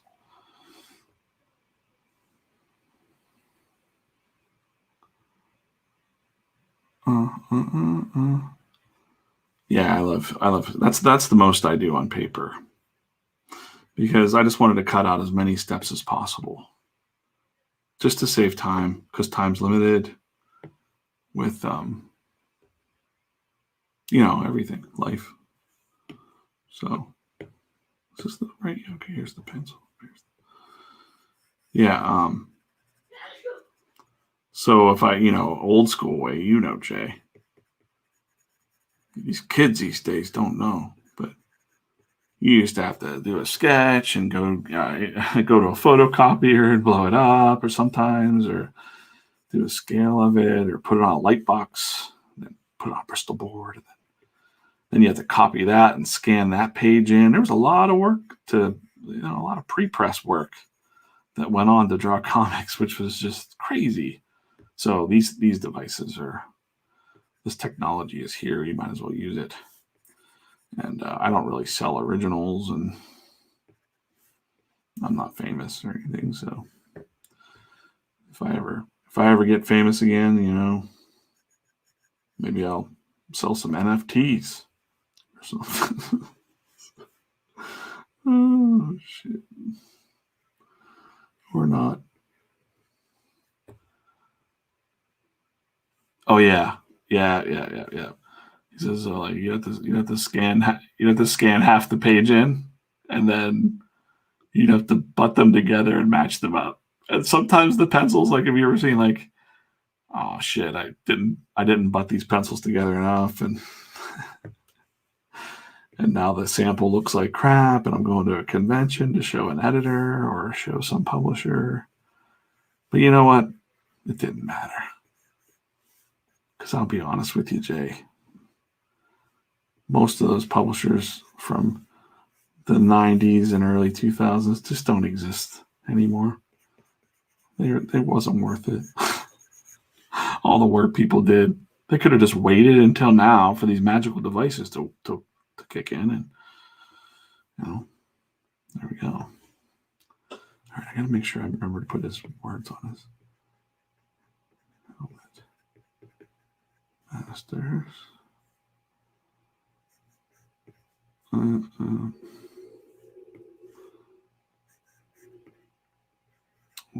Still, I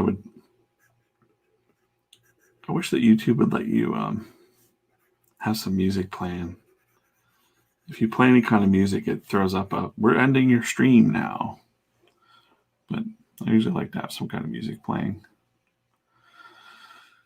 And then I got, you know what? Another thing about original art.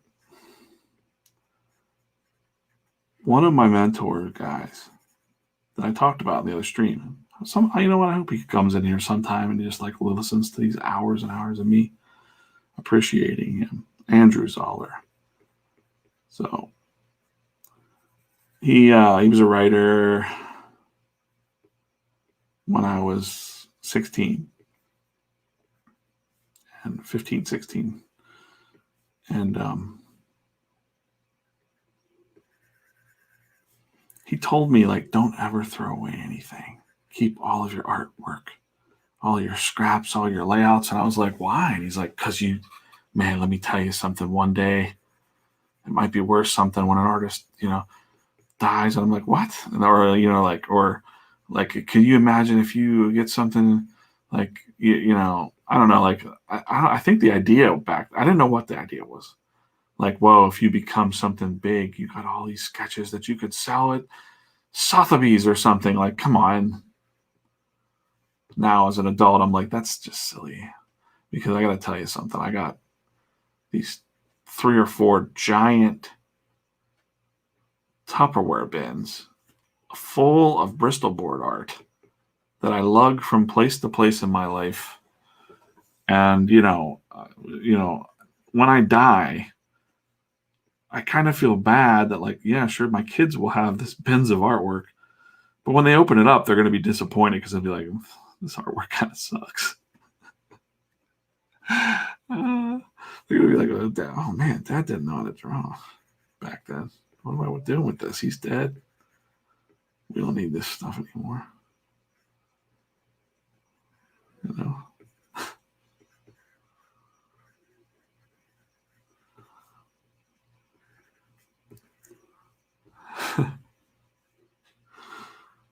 So there you go. I don't know why, and I'm still lugging them around. I can't seem to part with them. Those bins of artwork.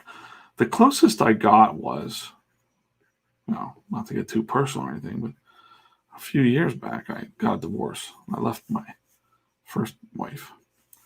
And I just left everything behind with that situation. I just couldn't deal with it. I had to leave. It was getting out of control. Anyways, I left everything. I was just like, well, I don't care. Burn it. Burn it all to the ground. You don't love me. Just think about that artwork sometime when you think about how you broke my heart, you bitch. Cold bitch. No, but I thought, you know what? I'm done lugging these things around. I'm changing my life here. I need to make a fresh start. And I don't care about any of this artwork I've been lugging around since I was 16. Thank you, Andrew Zoller. And I thought for sure, we didn't have the nicest breakup.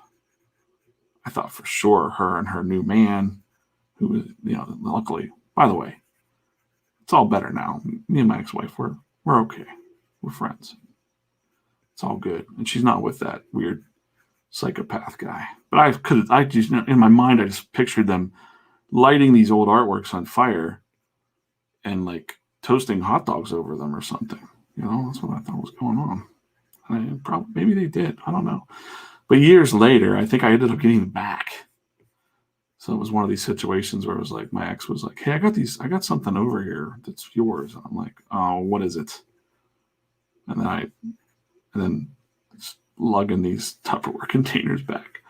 And now they're still out there. They're in my garage or in my attic or basement. I don't know.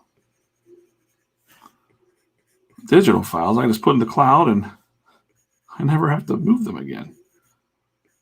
There you go. And again, I'm kind of messing this helmet up as I'm talking here. Maybe not. Maybe not. No, I am. I'm just messing this face up here a little bit. Let's move it a little bit, just his eyes over. Okay. Yeah, that's a funny story. But life, that's life. That's real life. But yeah, my old mentor, Andrew Zoller, and I think a couple other old timers told me, make sure you keep all your artwork, even every little doodle and sketch you do. And it just stuck with me. It's like a hoarding. So digital makes me kind of be free. Like, I don't have to worry about that. I can't take any of this stuff with me. No one's going to bury this artwork with me, and my kids don't want it. Maybe the couple pieces that are half decent, they might go, "Dad drew this." Hopefully that won't be like a long time from now, by the way. I don't plan on checking out anytime soon, but you never know. You never know when the tax man's coming to get you.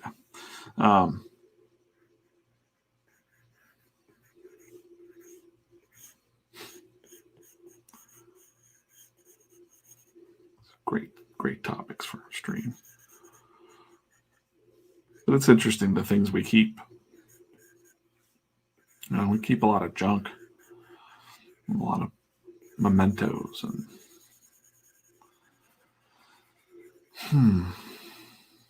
there's a line in a Pearl Jam song that I can't remember what it is now. It's going to come to me later after this stream, but basically the lyric says something like, basically the idea that you kept these mementos, but you forgot what they were.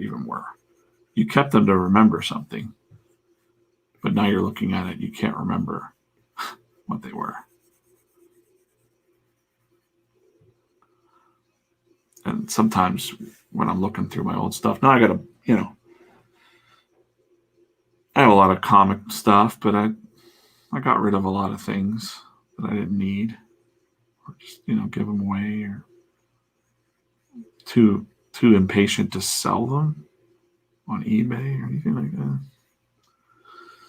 So I'm sure I have some stuff that's worth quite a bit of money, but I don't even think about it.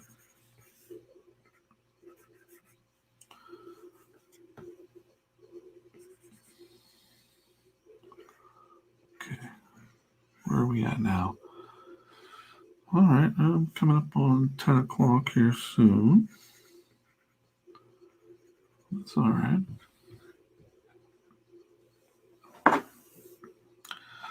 Yeah, tentatively, I'm going to schedule myself to do these Wednesday nights because it kind of gives me a nice reset in the middle of the week. If I'm overloading myself with day job work, it forces myself to draw. And, well, that's number one. It's forcing me to make the time to draw.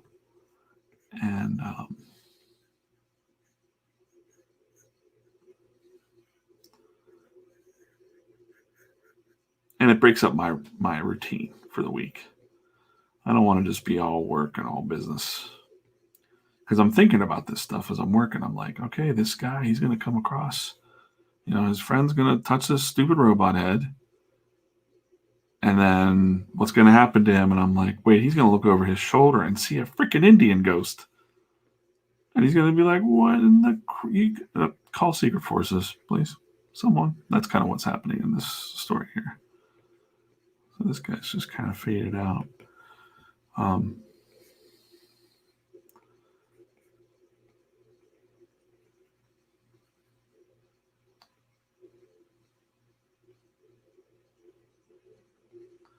we can do some just real subtle shapes for, zoomed in. This is going to be ghostly, and it's going to be a brave. I'll tell the story again real quick, just as I'm drawing this, that I was kind of inspired by Lakota Indian lore, where when you're a brave that dies, you go to the owl maker or the owl keeper lady. I don't know why she's calling that. And those head's a little small. Let's make it bigger. If you don't have the proper tattoos, the markings, to get into the great hunting ground, the afterlife, then you're cursed to walk the earth forever as a ghost, as a spirit, a restless spirit. So this is what this is. And I'll do some nice wispy coloring in here, We'll have some fun with that. And then in order to denote that he's a ghost, I'm going to have the horizon line kind of cut through on the mountains.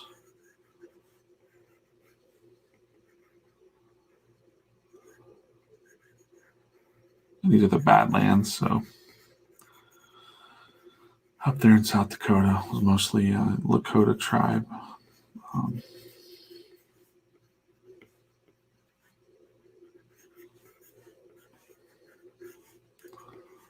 I tell some more of those stories in the other streams too. If you're interested, just cut back and look through those.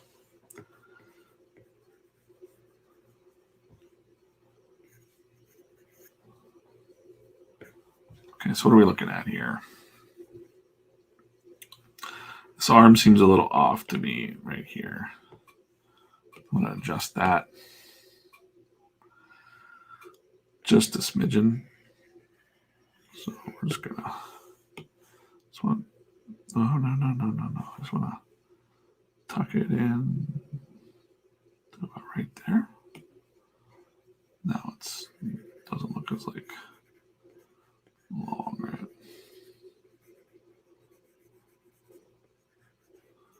Okay. It's better.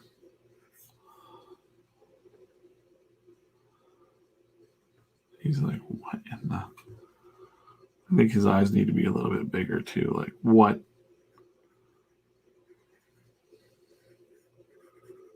the world am I looking at? Let's just go ahead and erase that.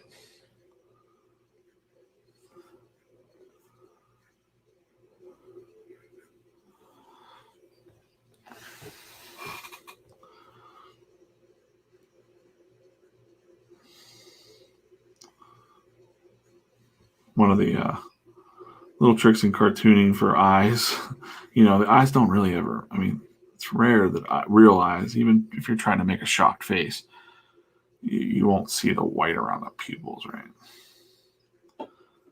So, but to give it a real exaggerated look, you just increase that space.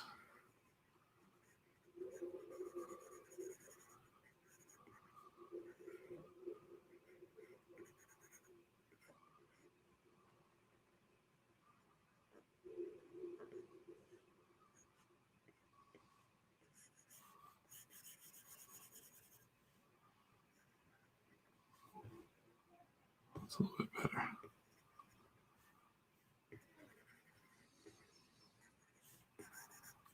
Cool. This is all behind glass too, like this. Again, in the other streams, I kind of talk about that. We want to keep the scene consistent. This one's pretty good. This one's honestly ready to ink, I think. So let's just fade out that guy a little bit. We can fade it all the way white, but I don't want to do that. Really, the only picture I need now for the faded lines is probably this one. Okay, do that. Fade out the other layer a bit, just a bit.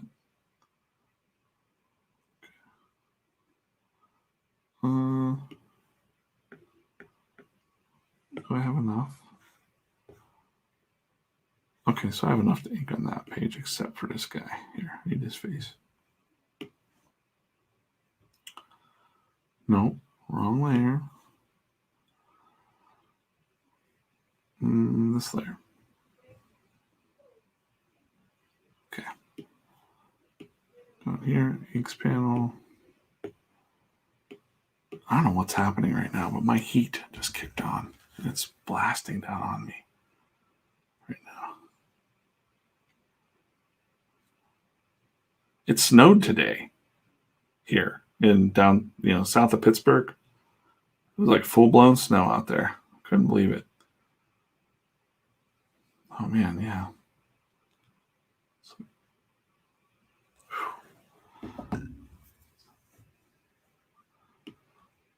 It is warm in here right now. Okay. 10 o'clock. 2 hours, penciling this from scratch. Not bad. Not bad.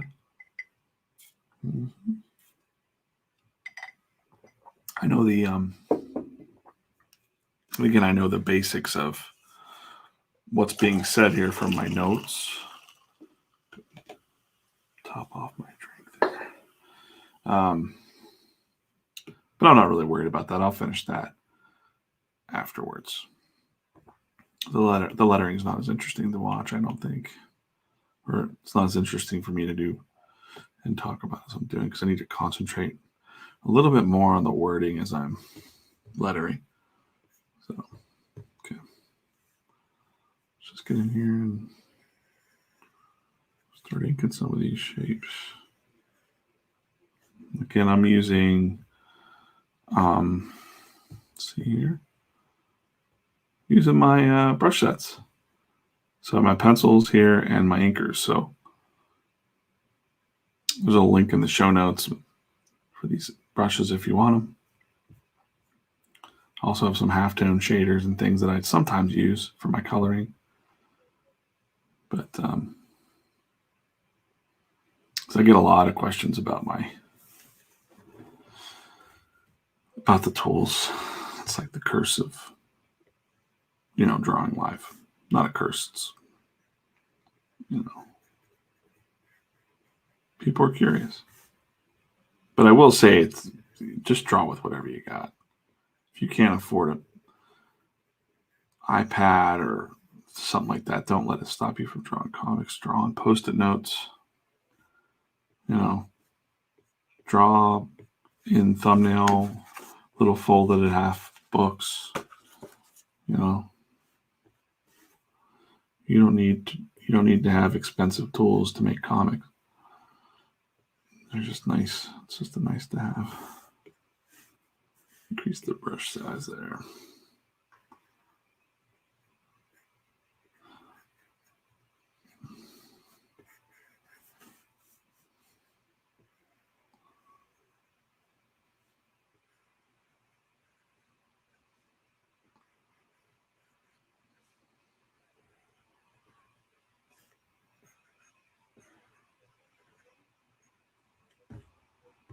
Okay.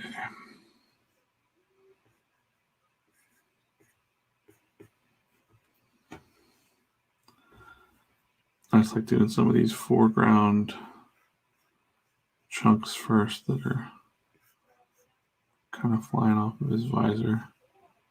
Or if his visor is exploding, I don't know. It'll probably be more of like a shatterproof glass situation that's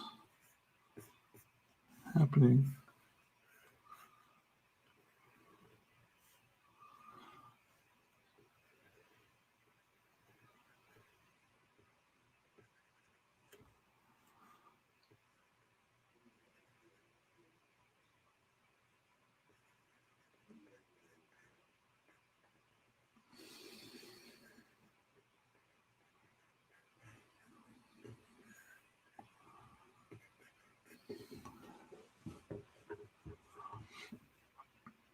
I'll schedule the stream probably tomorrow. I'll schedule the next stream for Saturday morning, Eastern. Most likely early Eastern. So I'm going to get up around 7. I'm going to get started around 7 o'clock in the morning on Saturday morning. That's the plan.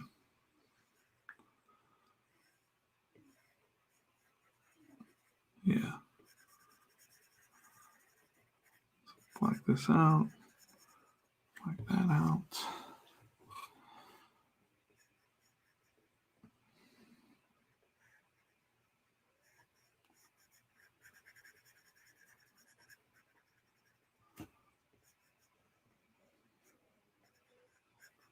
It's always usually around 3 hours, 2 hours, 3 hours when you start getting into that quiet zone. Like inking is definitely more like a Zen meditative thing for me, I think.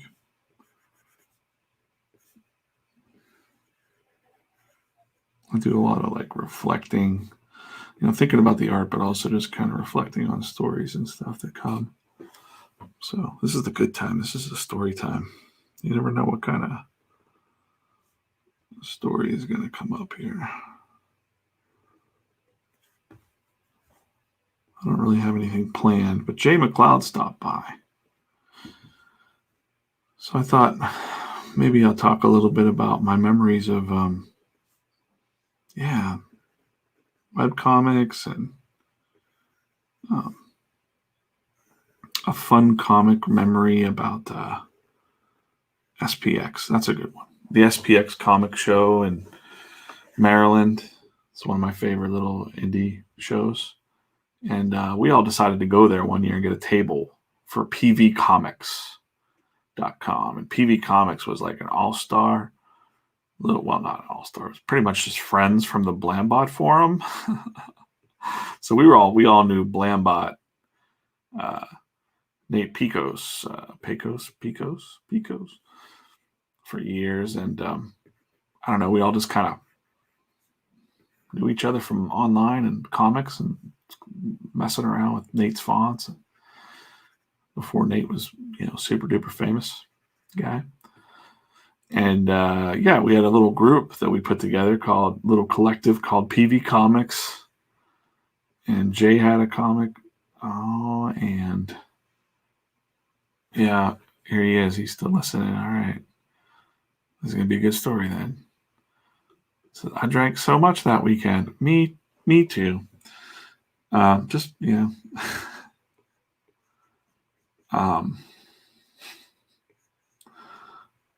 Logan DeAngelis was there. Logan, great guy. And, I had put it in his ear before this show that I was like, man, there's the DJ thinking, right? I'm always innovating and trying to, do things cheaper and easier and better for creators. And I told him, I was like, man, if there was a way that I could print my mini comics on demand, he's like, I think I have something. I think I'm up to something. And I'm like, what are you doing? What are you up to, Logan?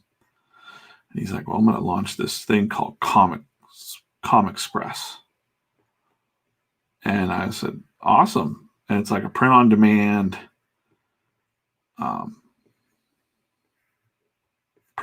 comics. And I'm going to do this out of my house or out of my local, I got the machine. I know I'm going to train on it and know how to do it. So yeah, he was launching that. We did PV Comics, and PV Comics printed the first, I don't know, I think we printed the little trade from somewhere else, but the idea was we were going to just, print on demand our own comics. And one of the cool things about Comics Press up until the time it ended not too many years ago was the very first comic that got printed out of Comics Press was Your Mama, a little mini comic of mine. And he tested it and he gave me, fair, cheap pricing. I forget what it was, man, but it was a good price. And black and white on the inside, digital printing, so it was nice and glossy, crisp, black, jet black. I loved it. And anyways, that was the first time I met him in person, and he was so cool, and everybody was so awesome. And I have so many memories. There's so many memories of that show that I can actually tell now. But Brandon Carr, like the other names that were involved with PV Comics as well. But anyways, we were in a hotel room there, and I forget whose hotel room it was, but they were having a bunch of Guinness, and like I guess it turned out like so. Logan's giving this like fearless leader speech of PV Comics to us in the hotel room. And he's standing there, and I'm like, man, this is inspiring. Whatever he's saying right now, I don't remember now, but he's just like, this is the future. And then he just fell over. I've never seen a man just pass out. Like he just went like up and then not up anymore, just collapsed. And someone said like, oh man, he's just been, it's really hard to get drunk on Guinness, I thought, but they're like, he's drank Guinness like all day. He just had like 6 of them right now. So he was just exhausted. He fell over and got back up and was like, I'm all right. And we're all like, dude, are you okay? Like, what the heck? Don't die. I remember like thinking, everybody going like, great. You just gave this inspiring speech and now you're going to drop dead in the middle of SPX. And that's our legacy now. All right, Jay, I don't remember if you were in the room, Jay, but I remember there was a lot of laughter and a lot of concern for him when he just went, pow. Like, holy cow. Like, most people didn't even see him drop, but I watched him just drop over. And I was like, whoa. I mean, we were all kind of tipsy there. Yeah. Barry Gregory was there. He was like our table neighbor up. It turned out that, Barry thought that was a great idea too. Print on demand comics. So shortly after that, he kind of got the same idea, kind of picked our brain a little bit. He launched Kablam printing, which is still around. But that's a lot of work, man, putting out print on demand stuff. As a matter of fact, I printed my Captain Freedom book through Barry recently. Fulfilled that through Barry. Yeah, it's just a small world around this small, tiny little comic scene. And I miss all those old, the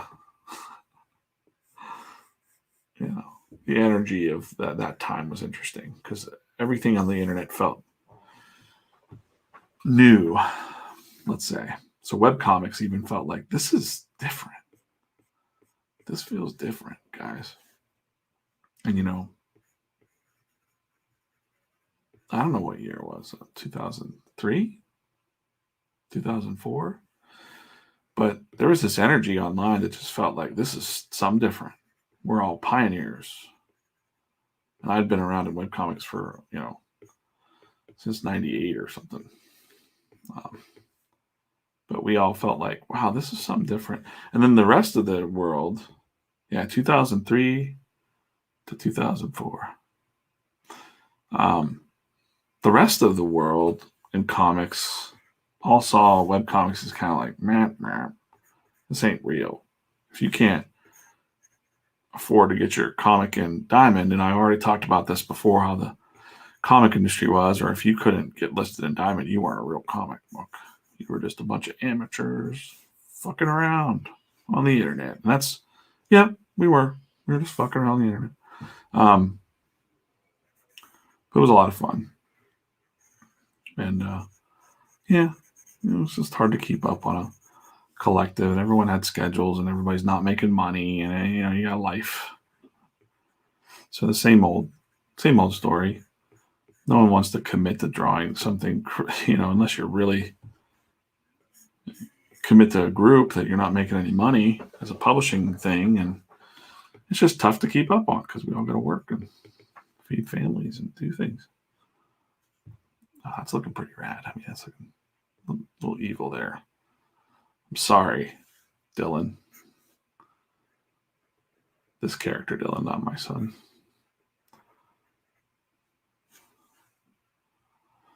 Yeah.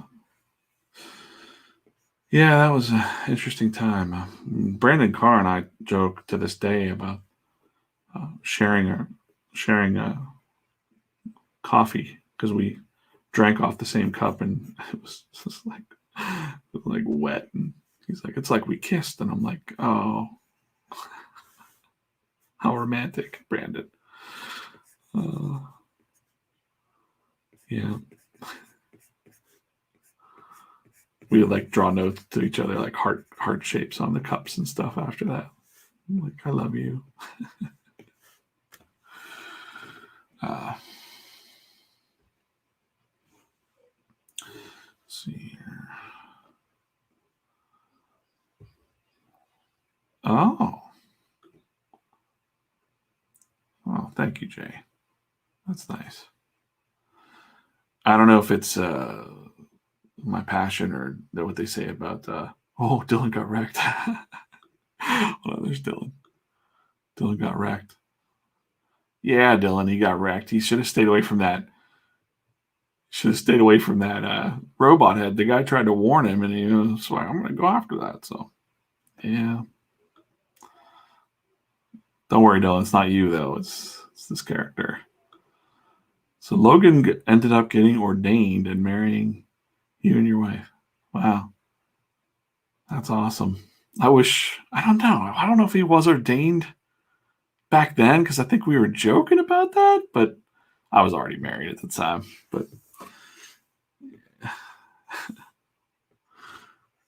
But yeah, we were talking when my wife now, we were talking about like, hey, maybe it'd be cool to get married by someone we know, because whatever. No, we're not religious people, I guess. But my wife and I got married on Groundhog's Day at Punxsutawney on Gobbler's Knob, 3:00 in the morning, and had the dudes, the handlers, sign our marriage certificate. And this was before the pandemic blew up, so it was the palindrome day, 0202 20 02 20. And then that was like the last great day of 2020. And then, what we thought would be this like whirlwind, awesome year kind of turned into like, well, that sucks. But at least we got married that year. But I'm still happy about it. It gives us something to do every year. Stand out in the freezing cold and watch a groundhog come out of the ground. I'm all about it. My wife's not, though. She's like, well, listen, it was a warm year that year, but I'm telling you, it's freezing. And I'm like, I was freezing already when we were on the hill. My feet were numb. I'm kind of like thinking to myself, it's kind of what like marriage can be. A cold night. Sometimes you got to get through it. Nah.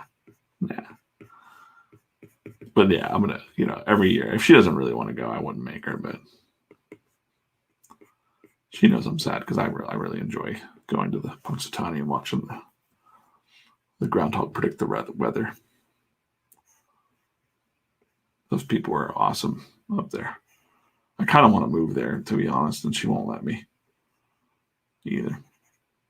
She just won't let me do anything, guys. No, we went up there for our COVID, or she had her first shots up there. So we drove up to Punxsutawney, and while she was getting her shot done, I walked down to, Phil's lair, kind of just looked in at him and said, hey, man, what's up? See you next year.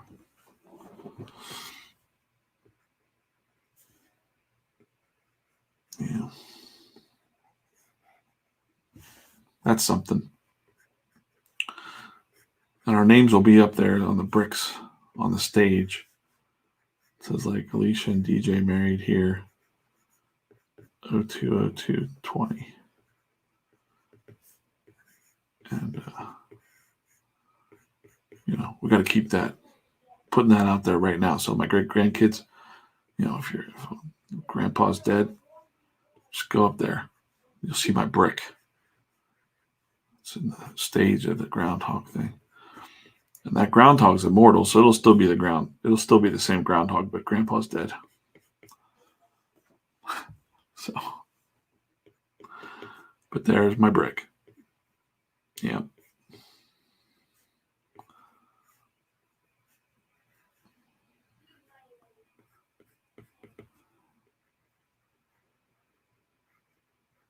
Yeah. Yeah. Good old marriage.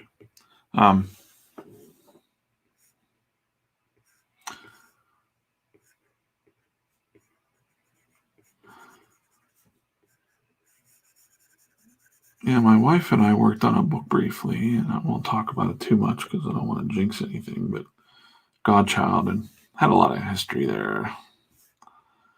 The publisher passed away in the middle of me kind of working on the book. That bummed me out, like heavily. Gary Reed from Caliber. But it still bums me out. I don't like talking about it, but kind of want to revisit that, get Godchild done. But the contentious thing right now is that I drew it over so many years, and there's 5 issues of it. It's almost done. It was almost done. I'm going to tell this story now. But yeah, it was almost done. Gary passed away, and then we didn't think we had a publisher anymore anyways. So we were like, well, that's the end of that. This was depressing, but at least we're together and everything's cool. But years later, then I'm in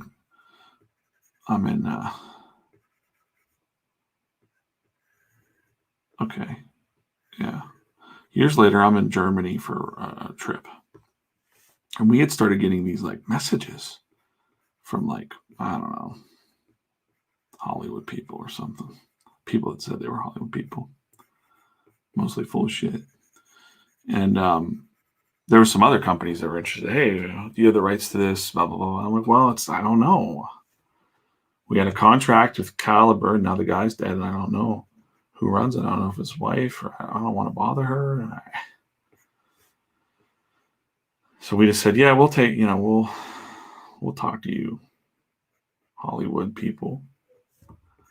And my wife is just not going to tolerate bullshit contracts and stuff. If you know anything about the comic book industry, there's just not that great contracts going on anyways, and Hollywood's even worse. So the only people really making money are the producers and things.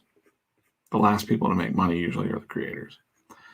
Won't get into that, but yeah. Anyways, I'm on a trip for work, and I'm in Germany. And Alicia messages me and says, hey, this guy,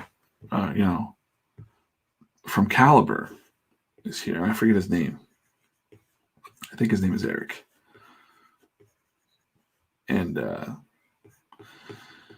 he wants us to meet with these people. And so you handle it. I'm in Germany working. I trust you. Just do it. Whatever. And I think that's how it went. But then basically the long and short of it is we didn't want to agree to. We were like, well, you know what? You're not even publishing this comic anymore, dude. And you're just trying to make money off now. Like, that doesn't seem like a very Gary kind of thing to do. So that wasn't how Gary rolled. And we just said, yeah, we don't like that deal.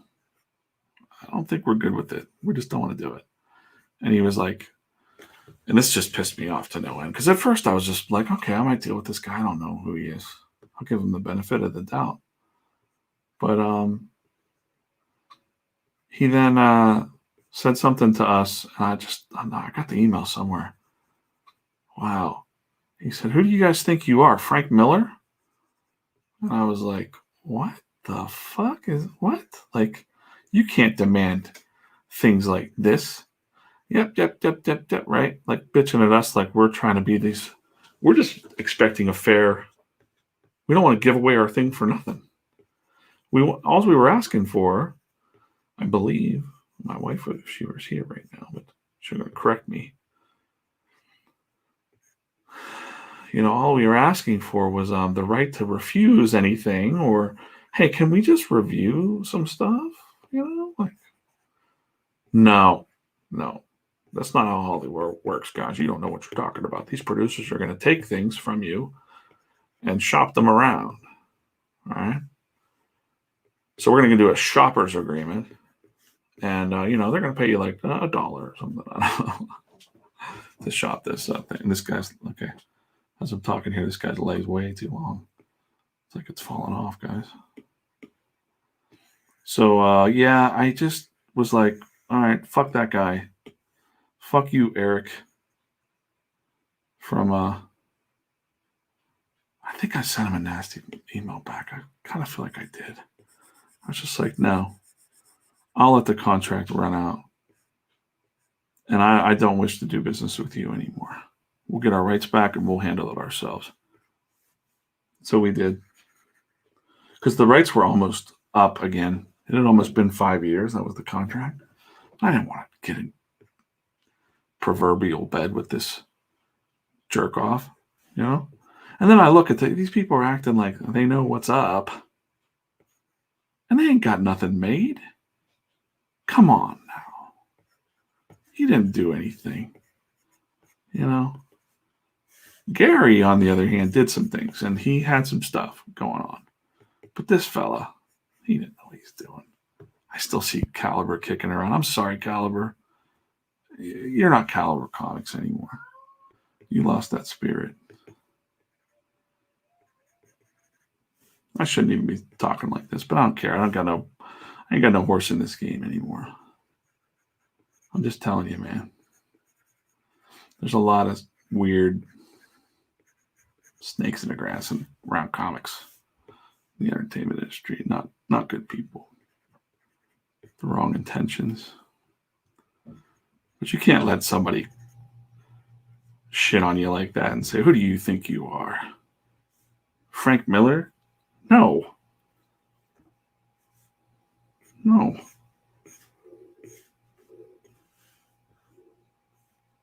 Of course not. Of course not. But I tell you what, man, that just really soured me again to comics. And I thought maybe I'm wrong, Maybe I'll just sign bad deals and just, get in that game. But I just don't do it anymore. It's not what I'm doing it.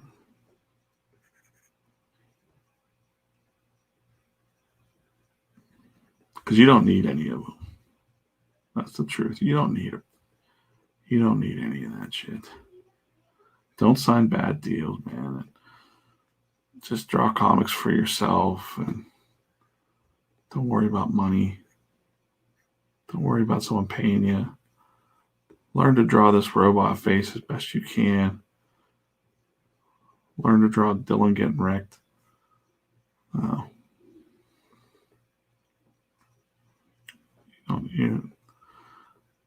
I should have said to that guy when he said, "Who do you think you are, Frank Miller?" Who do you think you are, Jim Shooter? Or I don't know, just make up like a name, like a wannabe publisher's name or something. Like he wants to be a publisher.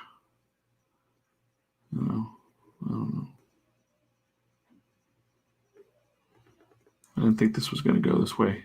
I thought it was going to be a nice, pleasant stream, but I got a lot of bad memories. So sometimes they come out when I think about that. Anyways, the good part of that memory is we have the rights back to Godchild, and it's a really good story. And the contentious thing right now is that I drew it over so many years that the faces are all different styles, kind of. And my wife is like, I need you to go back and redraw those faces. And I'm like, I don't want to do that, but I might, because, she's kind of right. But don't tell her I said that. Just you and me, secret time. Dear listeners, shh. Don't timestamp this either, DJ. Do you hear me? Future DJ listening to this, do not timestamp this and say anything about this that your wife will then be able to go to watch. Hi, honey, I love you. Oh, here she comes. She could feel me talking about Godchild. Gotta be quiet now. Or Dylan ratted me out. Oh.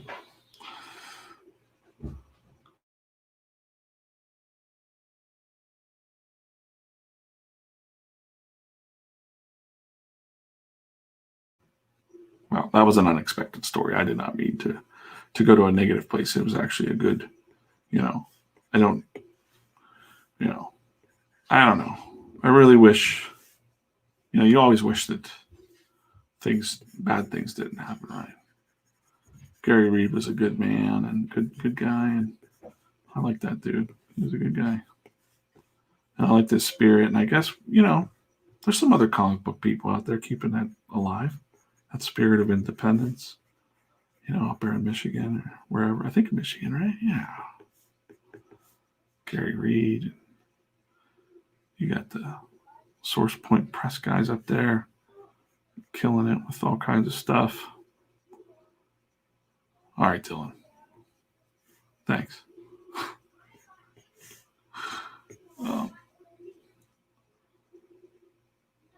Yeah, there's a lot of good indie guys doing stuff with that spirit. Is there an award now for? I don't know. I'm kind of out of the loop. But if there's an award for like publishers or independent publishers or something, they should put Gary Reed's name on that. Because man, that would be. I can imagine if you were an independent publisher, that would be kind of a little honor to have. Although Gary would think it was probably ridiculous. I just want to say that. Gary probably would want his name on an award. Oh, Gary. Yeah. I liked Gary because I had a couple, pretty frank conversations with him early on. He turned down the comic first, and I sent him the books afterwards. I gave him the concept, and he was like, "Nah, not really. I don't know. I'm not really looking for. I'm looking for finished work." And I sent him the things, and he's like, "I read this. This is really good. So let's do this." And then we did the deal, and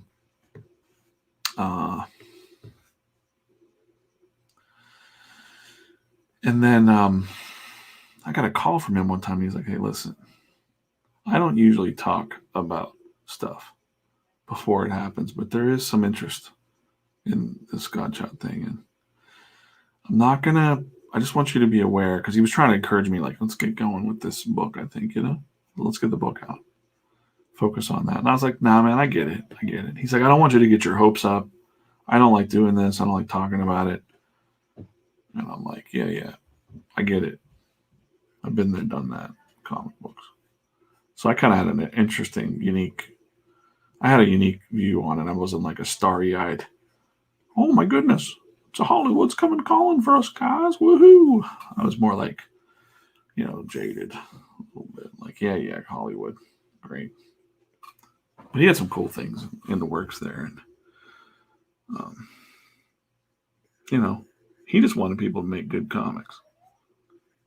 I mean, he did have some stuff, he had some like soda pop, and he was, he was a hustler with this stuff. But I mean, it brought attention. That's the thing. So people would be like at Comic Cons going like, "What the hell happened to Caliber? They got zombie juice or something over there, soda pop." And they didn't get the marketing aspect of it because, hey, I saw a lot of those drinks running around and people were talking about it. And then the last time I talked to Gary, maybe not the last time, but we were at Toledo Comic Con, and he kind of gave me a secret update that I won't even talk about to this day. But he told me, like, hey, come over here. So guess what? This is happening. I was like, what? That would be cool if that happens, but it's never gonna. I was like, that's never gonna happen. I'm good. Something to do with HBO. And I was like, that would be nuts, dude. And I just got the news one morning that he went the other way.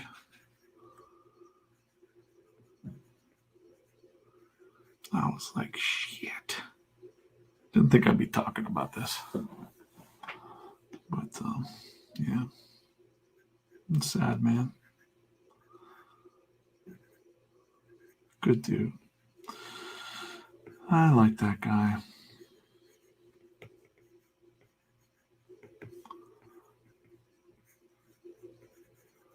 Got to keep that spirit alive, though. Got to make more comics, and I'll finish it. I will finish Godchild. I won't do it for my wife. I'll do it for me, and I'll do it for Gary, and well, I'll do it for my wife too. She wrote a good script there, guys. It's pretty dark. It's pretty awesome. So, yeah. Yep. I was in the newspaper once for that story. Some local yokel for the Godchild thing. We were at a fair or something, and he's like, can I do a story on your Godchild book, the Galloper? And I'm like, I don't really want to be in the newspaper, man. And I was like, all right, I'll do it. We'll start this press train a rolling, right? And the headline of the newspaper says, because the story's about a pregnant lady who's got guns and all this stuff. She's protecting herself because she's carrying the Godchild, the what could be the Antichrist or the second coming of something or something. And there's a lot of people trying to kill her. And anyways, it's I said in the story to the guys, like, I brought my wife on. Uh-oh. Yeah.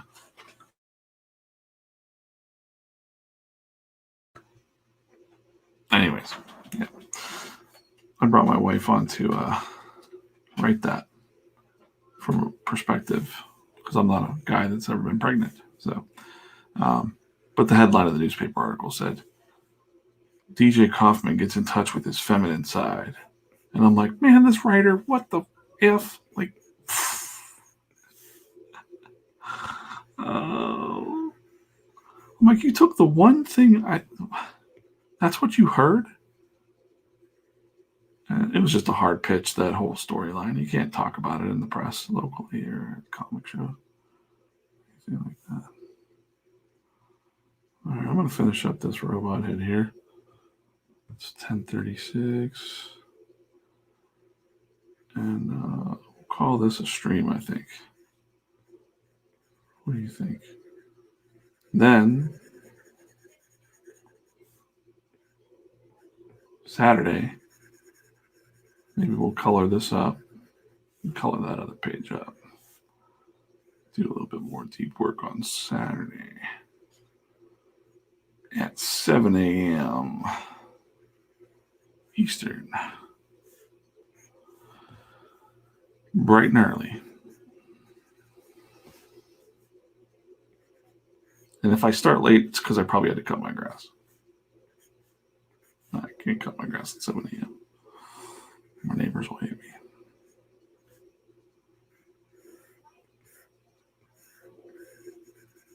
Okay. All right.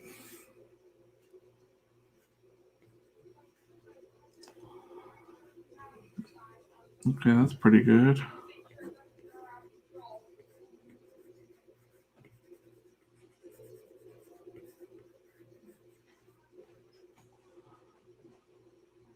Let me that.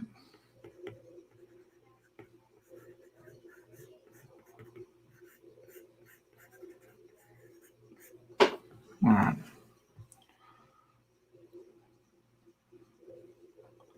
All right. So, did all the pencils on this one, half a page of inks. I'm probably going to jump off of here and we'll jump back again on Saturday with some new artwork. So let me flip this around and say goodbye. There I am. Cool. Awesome. Thanks for hanging out for a couple hours, watching me draw comics and tell questionable stories about Comic Cons and publishers and things. So, yeah, cool. Thanks for watching. And subscribe and all that.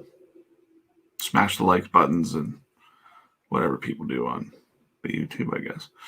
But Saturday, 7 a.m., get up and draw, wake up and draw. Subscribe so you can be reminded about that if you'd like. Cool. Bye-bye.